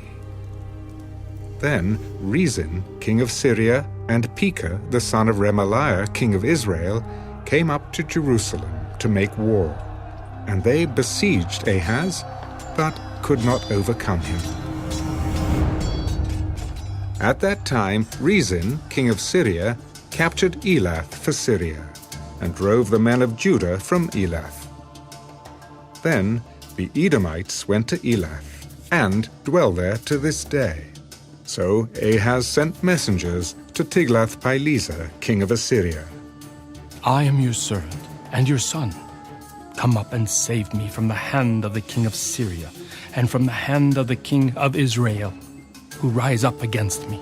And Ahaz took the silver and gold that was found in the house of the Lord and in the treasuries of the king's house, and sent it as a present to the king of Assyria. So the king of Assyria heeded him. For the king of Assyria went up against Damascus and took it, carried its people captive to Kir, and killed Rezin. Now King Ahaz went to Damascus to meet Tiglath-Pileser, king of Assyria, and saw an altar that was at Damascus. And King Ahaz sent to Urijah the priest the design of the altar and its pattern, according to all its workmanship. Then Urijah the priest built an altar, according to all that King Ahaz had sent from Damascus. So Urijah the priest made it before King Ahaz came back from Damascus. And when the king came back from Damascus, the king saw the altar, and the king approached the altar and made offerings on it. So he burned his burnt offering and his grain offering, and he poured his drink offering, and sprinkled the blood of his peace offerings on the altar. He also brought the bronze altar which was before the Lord from the front of the temple, from between the new altar and the house of the Lord, and put it on the north side of the new altar. Then King Ahaz commanded Urijah the priest, On the great new altar, burn the morning burnt offering, the evening grain offering, the king's burnt sacrifice, and his grain offering, with the burnt offering of all the people of the land, their grain offering and their drink offerings, and sprinkle on it all the blood of the burnt offering and all the blood of the sacrifice. And the bronze altar shall be for me to inquire by. Thus did Urijah the priest, according to all that King Ahaz commanded. And King Ahaz cut off the panels of the carts, and removed the lavers from them. And he took down the sea from the bronze oxen that were under it, and put it on a pavement of stones. Also he removed the Sabbath pavilion, which they had built in the temple, and he removed the king's outer entrance from the house of the Lord, on account of the king of Assyria. Now the rest of the acts of Ahaz, which he did, are they not written in the book of the Chronicles of the kings of Judah? So Ahaz rested with his fathers, and was buried with his fathers in the city of David. Then Hezekiah his son reigned in his place.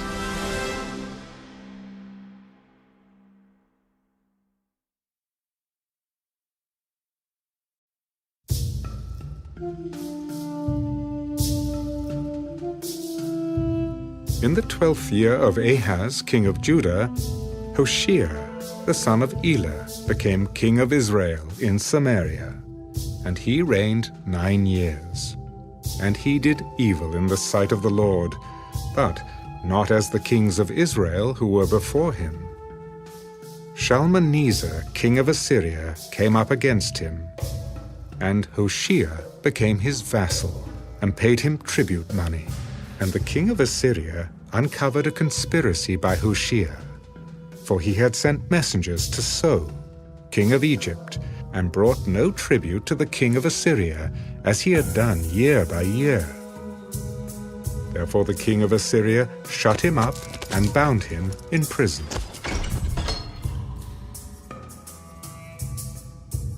Now the king of Assyria went throughout all the land, and went up to Samaria and besieged it for 3 years. In the 9th year of Hoshea, the king of Assyria took Samaria, and carried Israel away to Assyria, and placed them in Halah, and by the Habor, the river of Gozan, and in the cities of the Medes. For so it was that the children of Israel had sinned against the Lord their God, who had brought them up out of the land of Egypt, from under the hand of Pharaoh, king of Egypt. And they had feared other gods, and had walked in the statutes of the nations whom the Lord had cast out from before the children of Israel, and of the kings of Israel which they had made. Also, the children of Israel secretly did against the Lord their God things that were not right, and they built for themselves high places in all their cities, from watchtower to fortified city. They set up for themselves sacred pillars and wooden images on every high hill and under every green tree. There they burned incense on all the high places, like the nations whom the Lord had carried away before them. And they did wicked things to provoke the Lord to anger. For they served idols, of which the Lord had said to them, "You shall not do this thing." Yet the Lord testified against Israel and against Judah by all of his prophets, every seer. Turn from your evil ways and keep my commandments and my statutes, according to all the law which I commanded your fathers, and which I sent to you by my servants the prophets. Nevertheless they would not hear, but stiffened their necks, like the necks of their fathers, who did not believe in the Lord their God. And they rejected his statutes, and his covenant that he had made with their fathers, and his testimonies which he had testified against them. They followed idols, became idolaters, and went after the nations who were all around them, concerning whom the Lord had charged them that they should not do like them. So they left all the commandments of the Lord their God, made for themselves a molded image and 2 calves, made a wooden image, and worshipped all the host of heaven, and served Baal. And they caused their sons and daughters to pass through the fire, practiced witchcraft and soothsaying, and sold themselves to do evil in the sight of the Lord, to provoke him to anger. Therefore the Lord was very angry with Israel, and removed them from his sight. There was none left, but the tribe of Judah alone. Also Judah did not keep the commandments of the Lord their God, but walked in the statutes of Israel which they made. And the Lord rejected all the descendants of Israel, afflicted them, and delivered them into the hand of plunderers, until he had cast them from his sight. For he tore Israel from the house of David, and they made Jeroboam the son of Nebat king. Then Jeroboam drove Israel from following the Lord, and made them commit a great sin. For the children of Israel walked in all the sins of Jeroboam which he did. They did not depart from them, until the Lord removed Israel out of his sight, as he had said by all his servants the prophets. So Israel was carried away from their own land to Assyria, as it is to this day. Then the king of Assyria brought people from Babylon, Cutha, Ava, Hamath, and from Sepharvaim, and placed them in the cities of Samaria instead of the children of Israel. And they took possession of Samaria and dwelt in its cities. And it was so, at the beginning of their dwelling there, that they did not fear the Lord. Therefore the Lord sent lions among them, which killed some of them. So they spoke to the king of Assyria, "The nations whom you have removed and placed in the cities of Samaria do not know the rituals of the God of the land. Therefore he has sent lions among them. And indeed, they are killing them because they do not know the rituals of the God of the land." Then the king of Assyria commanded, "Send there one of the priests whom you brought from there. Let him go and dwell there, and let him teach them the rituals of the God of the land." Then one of the priests whom they had carried away from Samaria came and dwelt in Bethel, and taught them how they should fear the Lord. However, every nation continued to make gods of its own, and put them in the shrines on the high places which the Samaritans had made, every nation in the cities where they dwelt. The men of Babylon made Succoth-Benoth. The men of Cuth made Nergal. The men of Hamath made Ashima. And the Avites made Nibhaz and Tartak. And the Sepharvites burned their children in fire to Adramelech and Anamelech, the gods of Sepharvaim. So they feared the Lord, and from every class they appointed for themselves priests of the high places, who sacrificed for them in the shrines of the high places. They feared the Lord, yet served their own gods, according to the rituals of the nations from among whom they were carried away. To this day they continue practicing the former rituals. They do not fear the Lord, nor do they follow their statutes or their ordinances, or the law and commandment which the Lord had commanded the children of Jacob, whom he named Israel, with whom the Lord had made a covenant, and charged them, "You shall not fear other gods, nor bow down to them, nor serve them, nor sacrifice to them. But the Lord, who brought you up from the land of Egypt with great power and an outstretched arm, him you shall fear. Him you shall worship, and to him you shall offer sacrifice. And the statutes, the ordinances, the law, and the commandment which he wrote for you, you shall be careful to observe forever. You shall not fear other gods. And the covenant that I have made with you, you shall not forget, nor shall you fear other gods. But the Lord your God you shall fear, and he will deliver you from the hand of all your enemies." However, they did not obey, but they followed their former rituals. So these nations feared the Lord, yet served their carved images. Also their children and their children's children have continued doing as their fathers did, even to this day.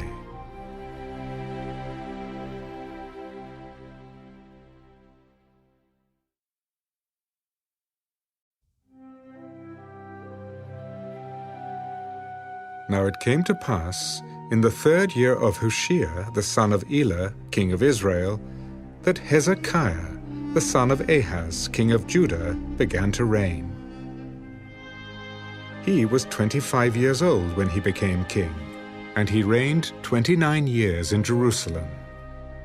His mother's name was Abi, the daughter of Zechariah, and he did what was right in the sight of the Lord, according to all that his father David had done.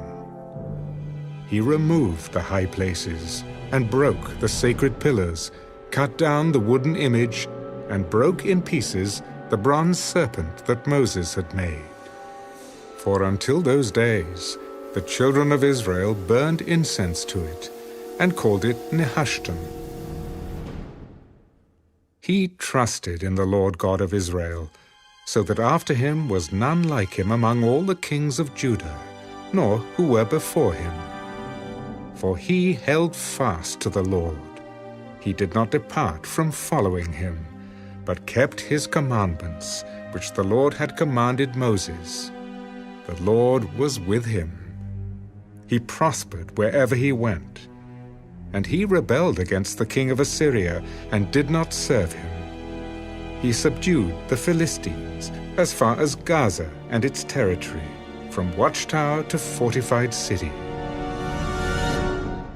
Now it came to pass in the 4th year of King Hezekiah, which was the 7th year of Hoshea, the son of Elah, king of Israel, that Shalmaneser, king of Assyria, came up against Samaria and besieged it. And at the end of 3 years, they took it.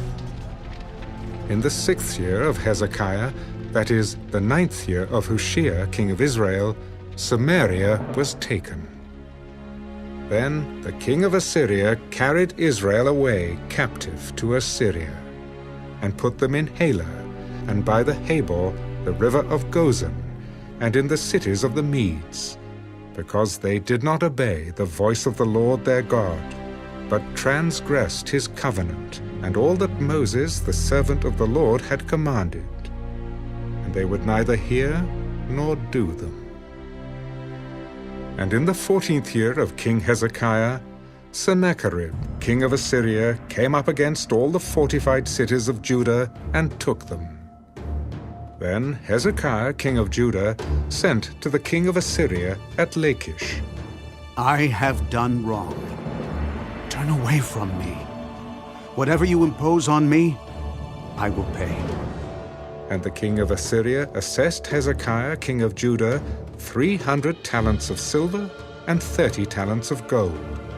So Hezekiah gave him all the silver that was found in the house of the Lord, and in the treasuries of the king's house.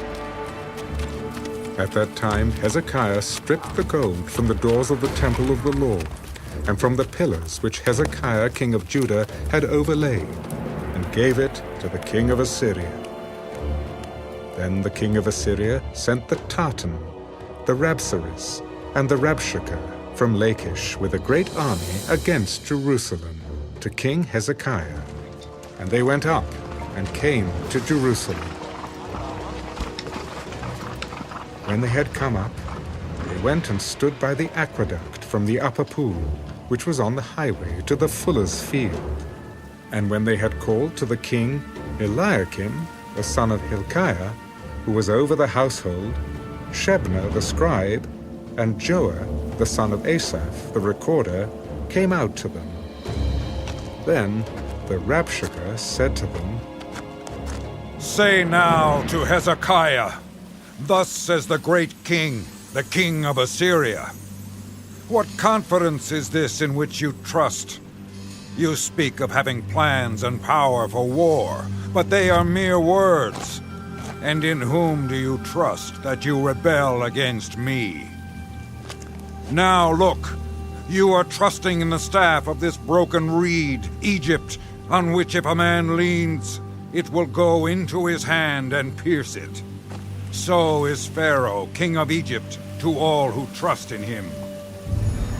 But if you say to me, We trust in the Lord our God, is it not he whose high places and whose altars Hezekiah has taken away, and said to Judah and Jerusalem, You shall worship before this altar in Jerusalem? Now therefore, I urge you, give a pledge to my master, the king of Assyria, and I will give you 2,000 horses, if you are able on your part to put riders on them. How then will you repel one captain of the least of my master's servants, and put your trust in Egypt for chariots and horsemen? Have I now come up without the Lord against this place to destroy it? The Lord said to me, Go up against this land and destroy it. Then Eliakim, the son of Hilkiah, Shebna, and Joah said to the Rabshakeh, Please speak to your servants in Aramaic, for we understand it. And do not speak to us in Hebrew in the hearing of the people who are on the wall. Has my master sent me to your master and to you to speak these words, and not to the men who sit on the wall, who will eat and drink their own waste with you?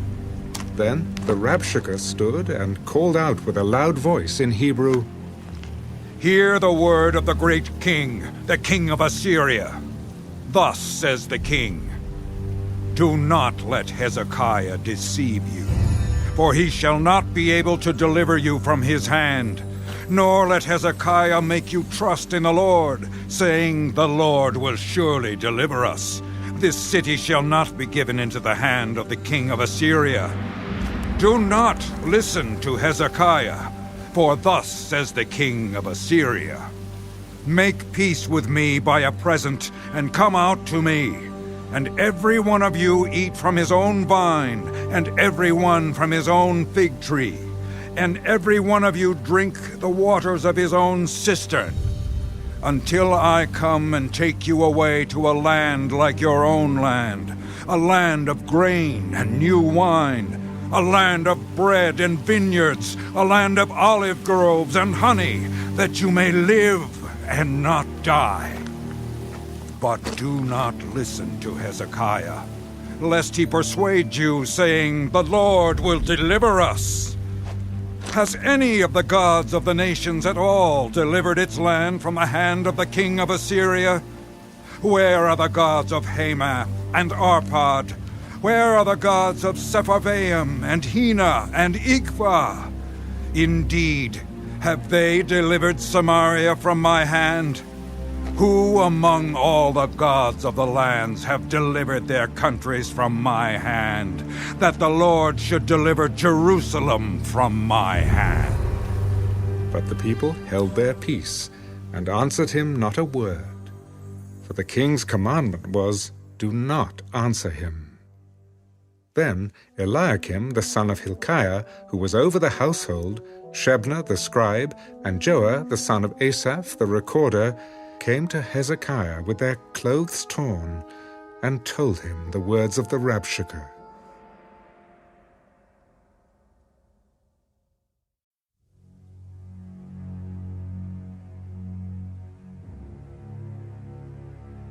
And so it was, when King Hezekiah heard it, that he tore his clothes, covered himself with sackcloth, and went into the house of the Lord. Then he sent Eliakim, who was over the household, Shebna the scribe, and the elders of the priests, covered with sackcloth, to Isaiah the prophet, the son of Amoz. Thus says Hezekiah, This day is a day of trouble, and rebuke, and blasphemy. For the children have come to birth, but there is no strength to bring them forth. It may be that the Lord your God will hear all the words of the Rabshakeh, whom his master the king of Assyria has sent to reproach the living God, and will rebuke the words which the Lord your God has heard. Therefore, lift up your prayer for the remnant that is left. So the servants of King Hezekiah came to Isaiah, and Isaiah said to them, Thus you shall say to your master, Thus says the Lord, Do not be afraid of the words which you have heard, with which the servants of the king of Assyria have blasphemed me. Surely I will send a spirit upon him, and he shall hear a rumor and return to his own land. And I will cause him to fall by the sword in his own land. Then the Rabshakeh returned, and found the king of Assyria warring against Libnah, for he heard that he had departed from Lachish. And the king heard concerning Tirhakah, king of Ethiopia. Look, he has come out to make war with you. So he again sent messengers to Hezekiah. Thus you shall speak to Hezekiah, king of Judah, saying, Do not let your God in whom you trust deceive you, saying, Jerusalem shall not be given into the hand of the king of Assyria. Look, you have heard what the kings of Assyria have done to all lands by utterly destroying them. And shall you be delivered? Have the gods of the nations delivered those whom my fathers have destroyed? Gozan and Haran and Rezeph and the people of Eden who were in Telasar. Where is the king of Hamath, the king of Arpad, and the king of the city of Sepharvaim, Hena, and Iva. And Hezekiah received the letter from the hand of the messengers and read it. And Hezekiah went up to the house of the Lord and spread it before the Lord. Then Hezekiah prayed before the Lord. O Lord God of Israel, the one who dwells between the cherubim, you are God. You alone of all the kingdoms of the earth. You have made heaven and earth. Incline your ear, O Lord, and hear. Open your eyes, O Lord, and see, and hear the words of Sennacherib, which he has sent to reproach the living God. Truly, Lord, the kings of Assyria have laid waste the nations and their lands, and have cast their gods into the fire, for they were not gods, but the work of men's hands, wood and stone. Therefore they destroyed them. Now, therefore, O Lord our God, I pray, save us from his hand, that all the kingdoms of the earth may know that you are the Lord God, you alone. Then Isaiah the son of Amos sent to Hezekiah. Thus says the Lord God of Israel, because you have prayed to me against Sennacherib, king of Assyria, I have heard. This is the word which the Lord has spoken concerning him. The virgin, the daughter of Zion, has despised you, laughed you to scorn. The daughter of Jerusalem has shaken her head behind your back. Whom have you reproached and blasphemed? Against whom have you raised your voice and lifted up your eyes on high? Against the Holy One of Israel. By your messengers you have reproached the Lord, and said, by the multitude of my chariots I have come up to the height of the mountains, to the limits of Lebanon. I will cut down its tall cedars and its choice cypress trees. I will enter the extremity of its borders to its fruitful forest. I have dug and drunk strange water, and with the soles of my feet I have dried up all the brooks of defense. Did you not hear long ago how I made it? From ancient times that I formed it?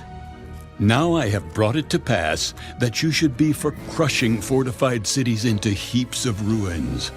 Therefore, their inhabitants had little power. They were dismayed and confounded. They were as the grass of the field and the green herb, as the grass on the housetops and grain blighted before it is grown. But I know your dwelling place, your going out and your coming in, and your rage against me. Because your rage against me and your tumult have come up to my ears, therefore I will put my hook in your nose and my bridle in your lips, and I will turn you back by the way which you came. This shall be a sign to you. You shall eat this year such as grows of itself, and in the second year what springs from the same. Also in the third year sow and reap, plant vineyards, and eat the fruit of them. And the remnant who have escaped of the house of Judah shall again take root downward and bear fruit upward. For out of Jerusalem shall go a remnant, and those who escape from Mount Zion. The zeal of the Lord of hosts will do this. Therefore thus says the Lord concerning the king of Assyria, he shall not come into this city, nor shoot an arrow there, nor come before it with shield, nor build a siege mound against it. By the way that he came, by the same shall he return, and he shall not come into this city, says the Lord. For I will defend this city to save it, for my own sake and for my servant David's sake.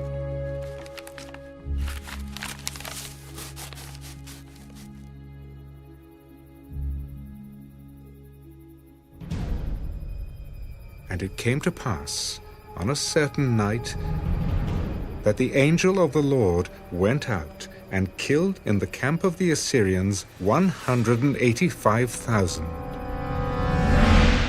And when people arose early in the morning, there were the corpses, all dead.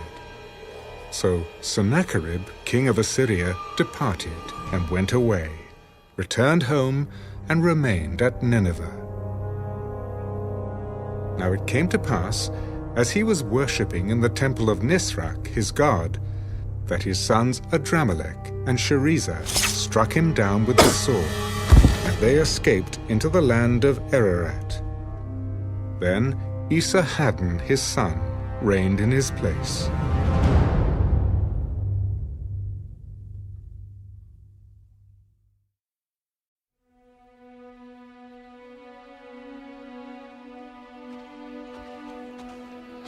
In those days Hezekiah was sick and near death, and Isaiah the prophet, the son of Amoz, went to him. Thus says the Lord,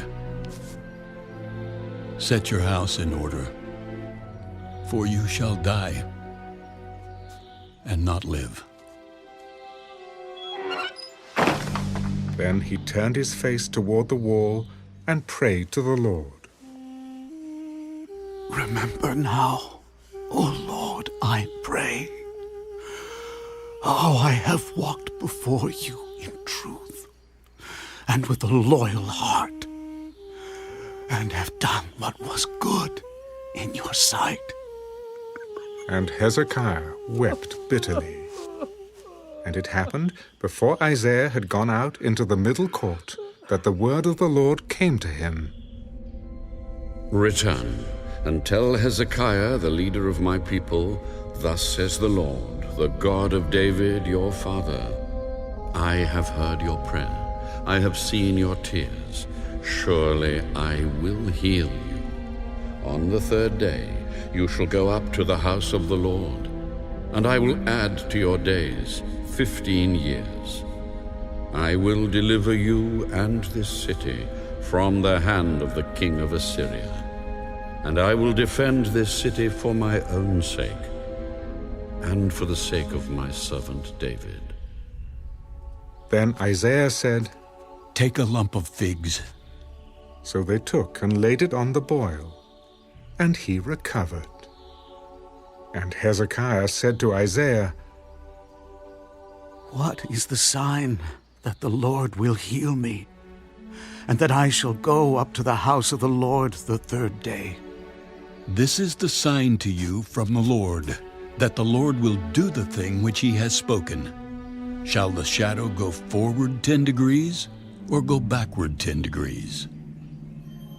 It is an easy thing for the shadow to go down 10 degrees. No, but let the shadow go backward 10 degrees. So Isaiah the prophet cried out to the Lord, and he brought the shadow 10 degrees backward, by which it had gone down on the sundial of Ahaz. At that time, Berodach-Baladan, the son of Baladan, king of Babylon, sent letters and a present to Hezekiah, for he heard that Hezekiah had been sick. And Hezekiah was attentive to them, and showed them all the house of his treasures, the silver and gold, the spices and precious ointment, and all his armory, all that was found among his treasures. There was nothing in his house or in all his dominion that Hezekiah did not show them. Then Isaiah the prophet went to King Hezekiah and said to him, what did these men say, and from where did they come to you? They came from a far country, from Babylon. What have they seen in your house? They have seen all that is in my house. There is nothing among my treasures that I have not shown them. Hear the word of the Lord. Behold, the days are coming when all that is in your house, and what your fathers have accumulated until this day, shall be carried to Babylon. Nothing shall be left, says the Lord. And they shall take away some of your sons, who will descend from you, whom you will beget, and they shall be eunuchs in the palace of the king of Babylon. The word of the Lord, which you have spoken, is good. For he said, will there not be peace and truth at least in my days? Now the rest of the acts of Hezekiah, all his might, and how he made a pool and a tunnel and brought water into the city, are they not written in the book of the Chronicles of the kings of Judah? So Hezekiah rested with his fathers. Then Manasseh his son reigned in his place.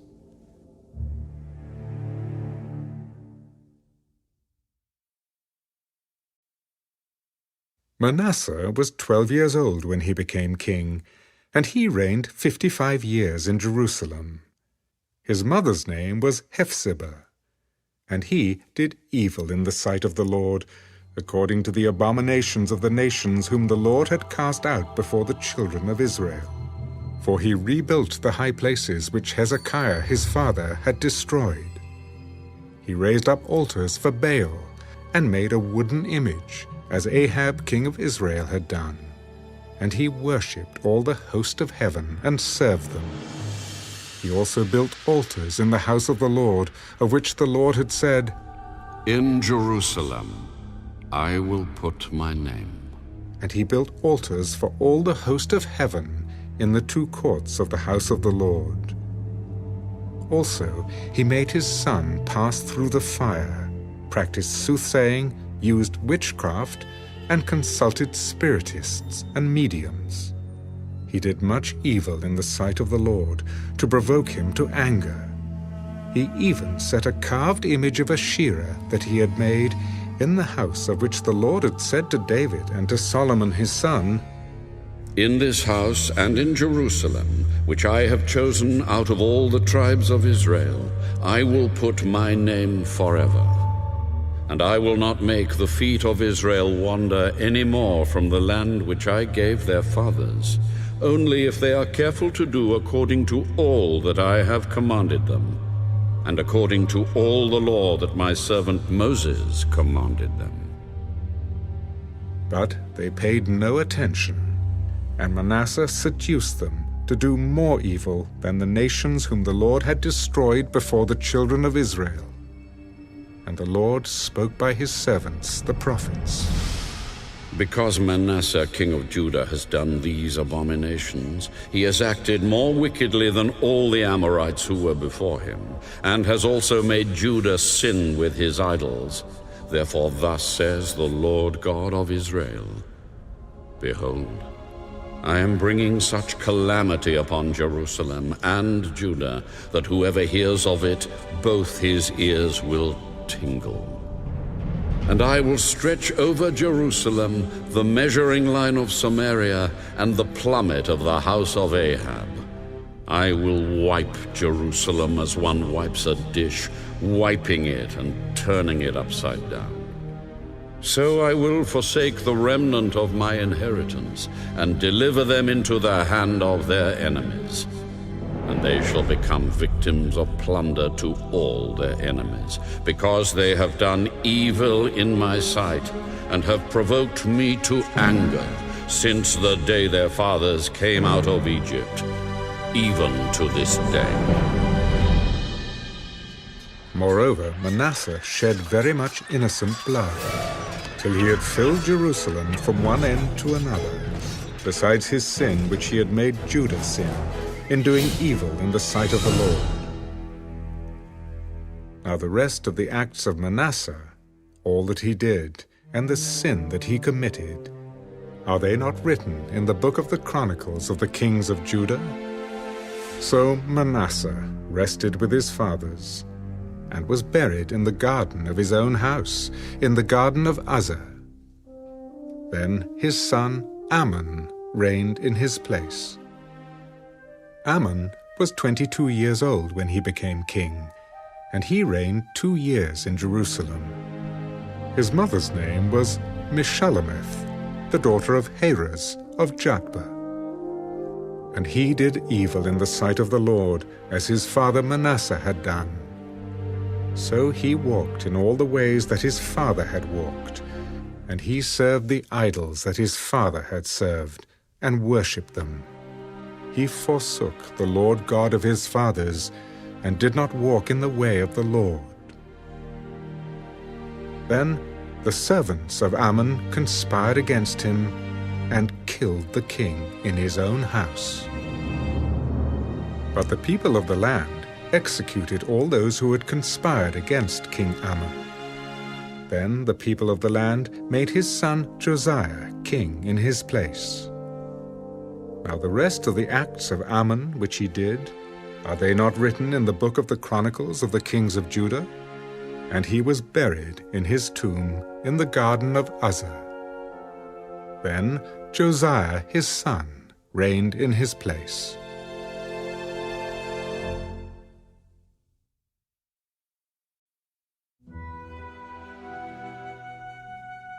Josiah was 8 years old when he became king, and he reigned 31 years in Jerusalem. His mother's name was Jedidah, the daughter of Adiah of Buzkath, and he did what was right in the sight of the Lord, and walked in all the ways of his father David.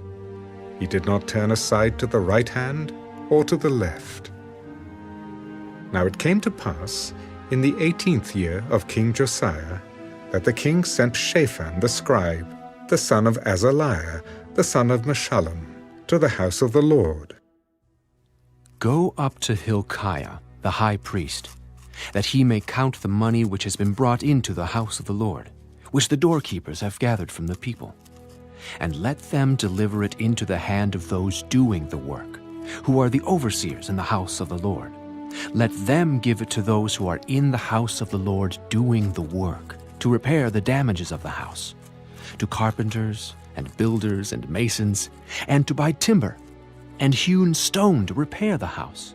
However, there need be no accounting made with them of the money delivered into their hand, because they deal faithfully. Then Hilkiah the high priest said to Shaphan the scribe, I have found the book of the law in the house of the Lord. And Hilkiah gave the book to Shaphan, and he read it. So Shaphan the scribe went to the king, bringing the king word. Your servants have gathered the money that was found in the house, and have delivered it into the hand of those who do the work, who oversee the house of the Lord. Then Shaphan the scribe showed the king. Hilkiah the priest has given me a book. And Shaphan read it before the king. Now it happened, when the king heard the words of the book of the law, that he tore his clothes. Then the king commanded Hilkiah the priest, Ahikam the son of Shaphan, Akbah the son of Micaiah, Shaphan the scribe, and Azariah, a servant of the king, Go, inquire of the Lord for me, for the people, and for all Judah, concerning the words of this book that has been found. For great is the wrath of the Lord that is aroused against us, because our fathers have not obeyed the words of this book, to do according to all that is written concerning us. So Hilkiah the priest, Ahikam, Akbor, Shaphan, and Azariah went to Huldah the prophetess, the wife of Shallum, the son of Tikvah, the son of Harhas, keeper of the wardrobe. She dwelt in Jerusalem in the 2nd quarter. And they spoke with her. Then she said to them, Thus says the Lord God of Israel, Tell the man who sent you to me, Thus says the Lord, Behold, I will bring calamity on this place and on its inhabitants. All the words of the book which the king of Judah has read, because they have forsaken me and burned incense to other gods, that they might provoke me to anger with all the works of their hands. Therefore my wrath shall be aroused against this place and shall not be quenched. But as for the king of Judah, who sent you to inquire of the Lord, in this manner you shall speak to him. Thus says the Lord God of Israel, concerning the words which you have heard, because your heart was tender, and you humbled yourself before the Lord when you heard what I spoke against this place and against its inhabitants, that they would become a desolation and a curse. And you tore your clothes and wept before me. I also have heard you, says the Lord. Surely, therefore, I will gather you to your fathers, and you shall be gathered to your grave in peace, and your eyes shall not see all the calamity which I will bring on this place. So they brought back word to the king.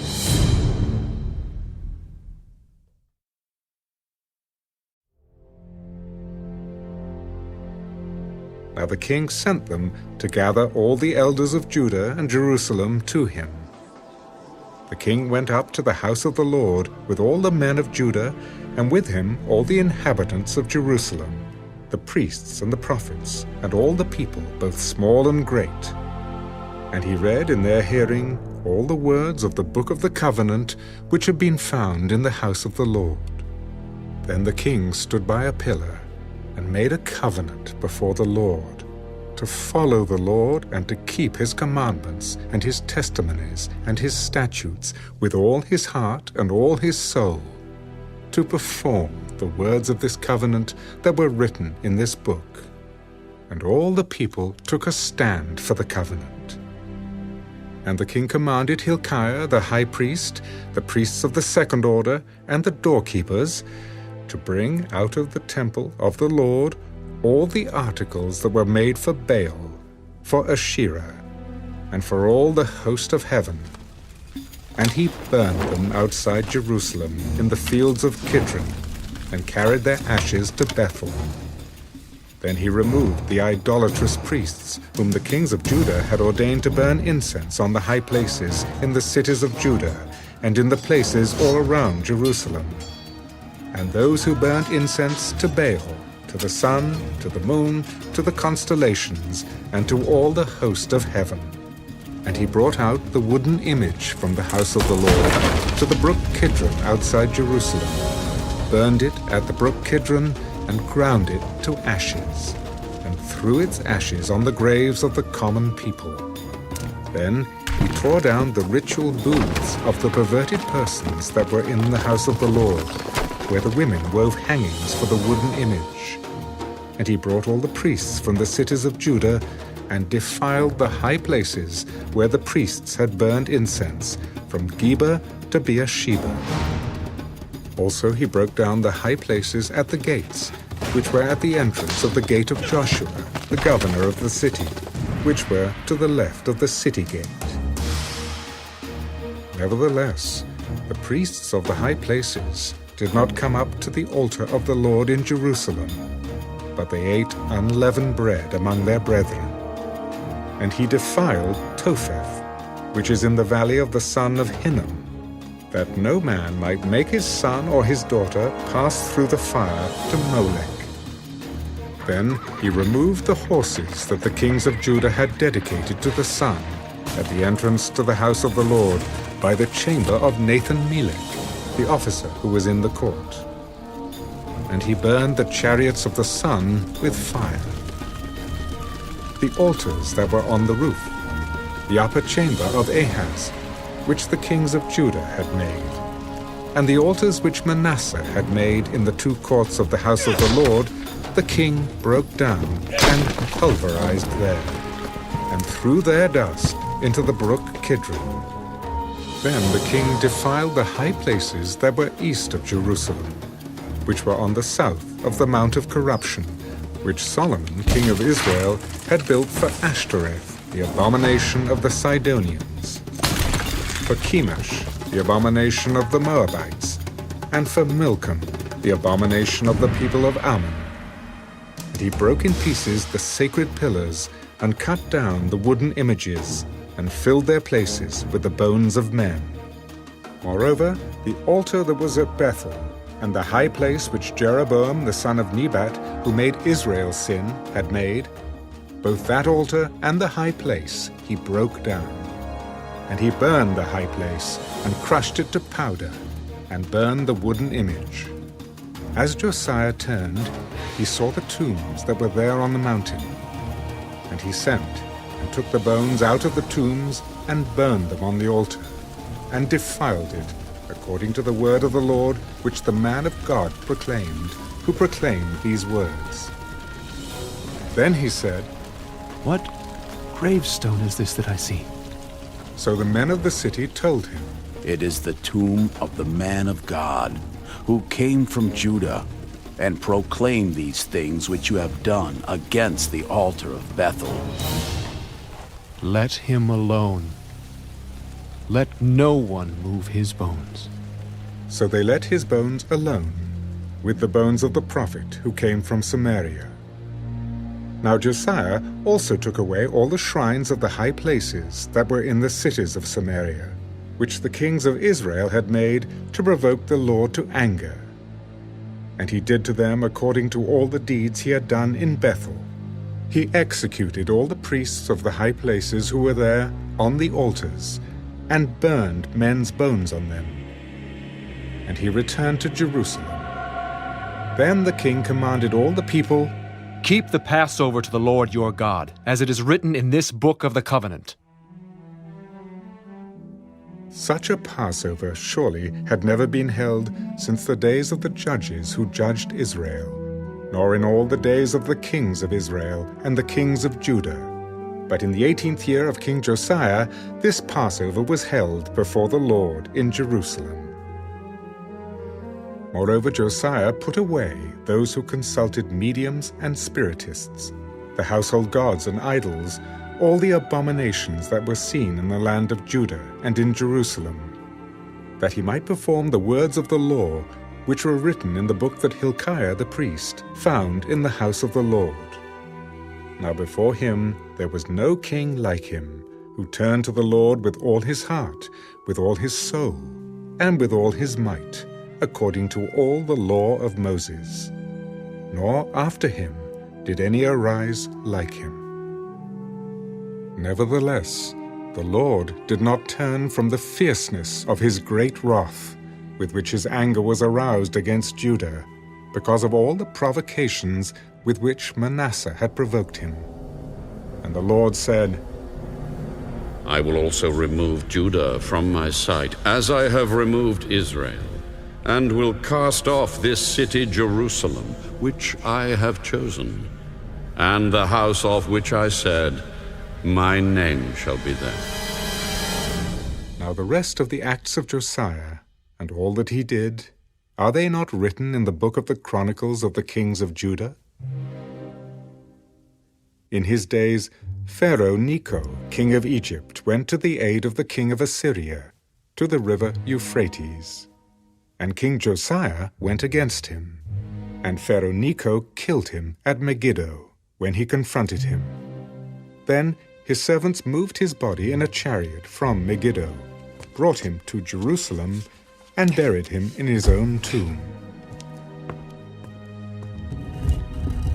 And the people of the land took Jehoahaz, the son of Josiah, anointed him, and made him king in his father's place. Jehoahaz was 23 years old when he became king, and he reigned 3 months in Jerusalem. His mother's name was Hamutal, the daughter of Jeremiah of Libnah. And he did evil in the sight of the Lord, according to all that his fathers had done. Now Pharaoh Necho put him in prison at Riblah, in the land of Hamath, that he might not reign in Jerusalem. And he imposed on the land a tribute of 100 talents of silver, and a talent of gold. Then Pharaoh Necho made Eliakim, the son of Josiah, king in place of his father Josiah, and changed his name to Jehoiakim. And Pharaoh took Jehoahaz and went to Egypt, and he died there. So Jehoiakim gave the silver and gold to Pharaoh, but he taxed the land to give money according to the command of Pharaoh. He exacted the silver and gold from the people of the land, from everyone according to his assessment, to give it to Pharaoh Necho. Jehoiakim was 25 years old when he became king, and he reigned 11 years in Jerusalem.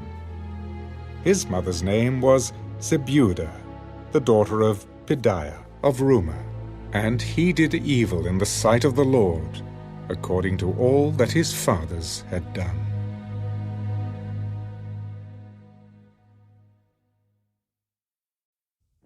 In his days, Nebuchadnezzar, king of Babylon, came up, and Jehoiakim became his vassal for 3 years.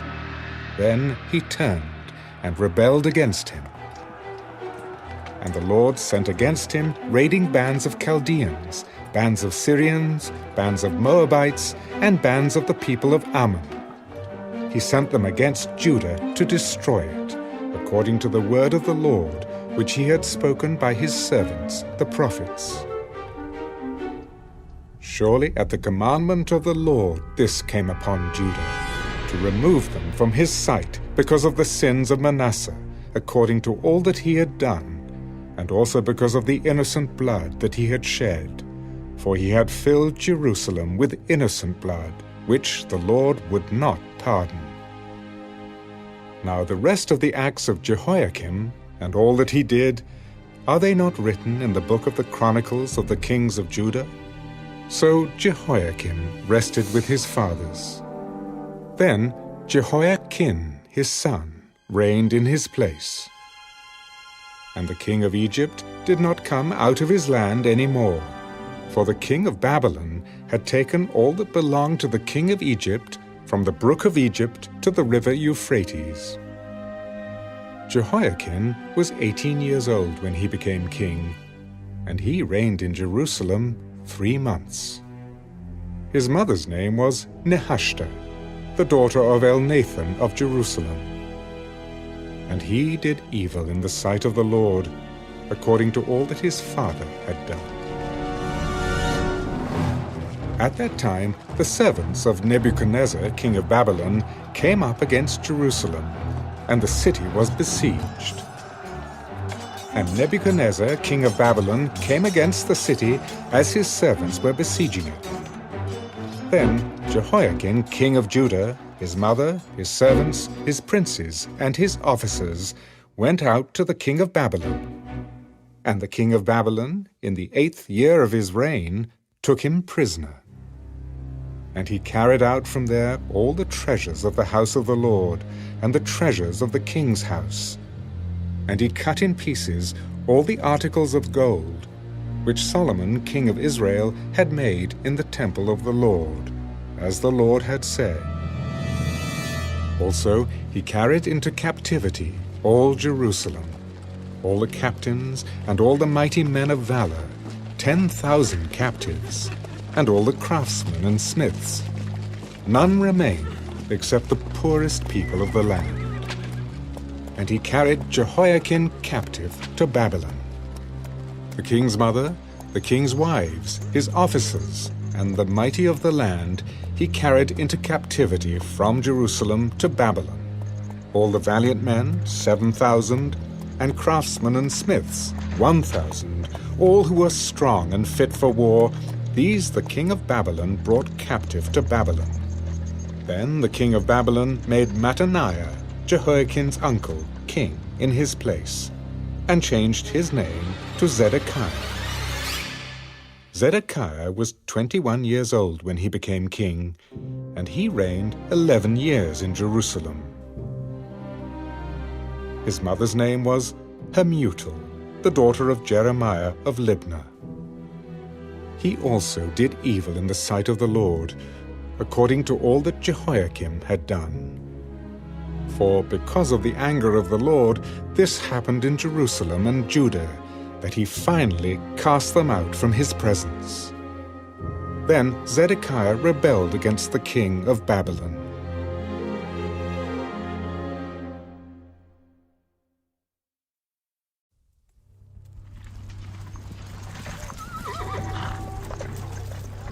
Now it came to pass in the 9th year of his reign, in the 10th month, on the 10th day of the month, that Nebuchadnezzar, king of Babylon, and all his army came against Jerusalem, and encamped against it.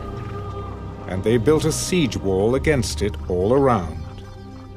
So the city was besieged until the 11th year of King Zedekiah. By the 9th day of the 4th month, the famine had become so severe in the city that there was no food for the people of the land. Then the city wall was broken through, and all the men of war fled at night by way of the gate between two walls, which was by the king's garden, even though the Chaldeans were still encamped all around against the city. And the king went by way of the plain. But the army of the Chaldeans pursued the king, and they overtook him in the plains of Jericho. All his army was scattered from him. So they took the king and brought him up to the king of Babylon at Riblah, and they pronounced judgment on him. Then they killed the sons of Zedekiah before his eyes, put out the eyes of Zedekiah, bound him with bronze fetters, and took him to Babylon. And in the 5th month, on the 7th day of the month, which was the 19th year of King Nebuchadnezzar, king of Babylon, Nebuzaradan, the captain of the guard, a servant of the king of Babylon, came to Jerusalem. He burned the house of the Lord and the king's house. All the houses of Jerusalem, that is, all the houses of the great, he burned with fire. And all the army of the Chaldeans who were with the captain of the guard broke down the walls of Jerusalem all around. Then Nebuzaradan, the captain of the guard, carried away captive the rest of the people who remained in the city, and the defectors who had deserted to the king of Babylon with the rest of the multitude. But the captain of the guard left some of the poor of the land as vine dressers and farmers. The bronze pillars that were in the house of the Lord, and the carts and the bronze seat that were in the house of the Lord, the Chaldeans broke in pieces and carried their bronze to Babylon. They also took away the pots, the shovels, the trimmers, the spoons, and all the bronze utensils with which the priests ministered, the firepans and the basins, the things of solid gold and solid silver, the captain of the guard took away. The 2 pillars, 1 sea, and the carts which Solomon had made for the house of the Lord. The bronze of all these articles was beyond measure. The height of 1 pillar was 18 cubits, and the capital on it was of bronze. The height of the capital was 3 cubits, and the network and pomegranates all around the capital were all of bronze. The 2nd pillar was the same, with a network. And the captain of the guard took Siriah, the chief priest, Zephaniah, the 2nd priest, and the 3 doorkeepers. He also took out of the city an officer who had charge of the men of war, 5 men of the king's close associates who were found in the city, the chief recruiting officer of the army who mustered the people of the land, and 60 men of the people of the land who were found in the city. So Nebuzaradan, captain of the guard, took these and brought them to the king of Babylon at Riblah. Then the king of Babylon struck them and put them to death at Riblah in the land of Hamath. Thus Judah was carried away captive from its own land. Then he made Gedaliah, the son of Ahikam, the son of Shaphan, governor over the people who remained in the land of Judah, whom Nebuchadnezzar, king of Babylon, had left. Now, when all the captains of the armies, they and their men, heard that the king of Babylon had made Gedaliah governor, they came to Gedaliah at Mizpah. Ishmael, the son of Nethaniah, Johanan, the son of Kareah, Sariah, the son of Tanhumeth, the Netophathite, and Jaazaniah, the son of a Maacathite, they and their men. And Gedaliah took an oath before them and their men, and said to them, Do not be afraid of the servants of the Chaldeans. Dwell in the land, and serve the king of Babylon, and it shall be well with you. But it happened in the 7th month that Ishmael, the son of Nethaniah, the son of Elishama, of the royal family, came with 10 men and struck and killed Gedaliah, the Jews, as well as the Chaldeans who were with him at Mizpah. And all the people, small and great, and the captains of the armies arose and went to Egypt, for they were afraid of the Chaldeans. Now it came to pass, in the 37th year of the captivity of Jehoiakim, king of Judah, in the 12th month, on the 27th day of the month, that evil Merodach, king of Babylon, in the year that he began to reign, released Jehoiakim, king of Judah, from prison. He spoke kindly to him, and gave him a more prominent seat than those of the kings who were with him in Babylon. So Jehoiakim changed from his prison garments, and he ate bread regularly before the king all the days of his life. And as for his provisions, there was a regular ration given him by the king, a portion for each day, all the days of his life.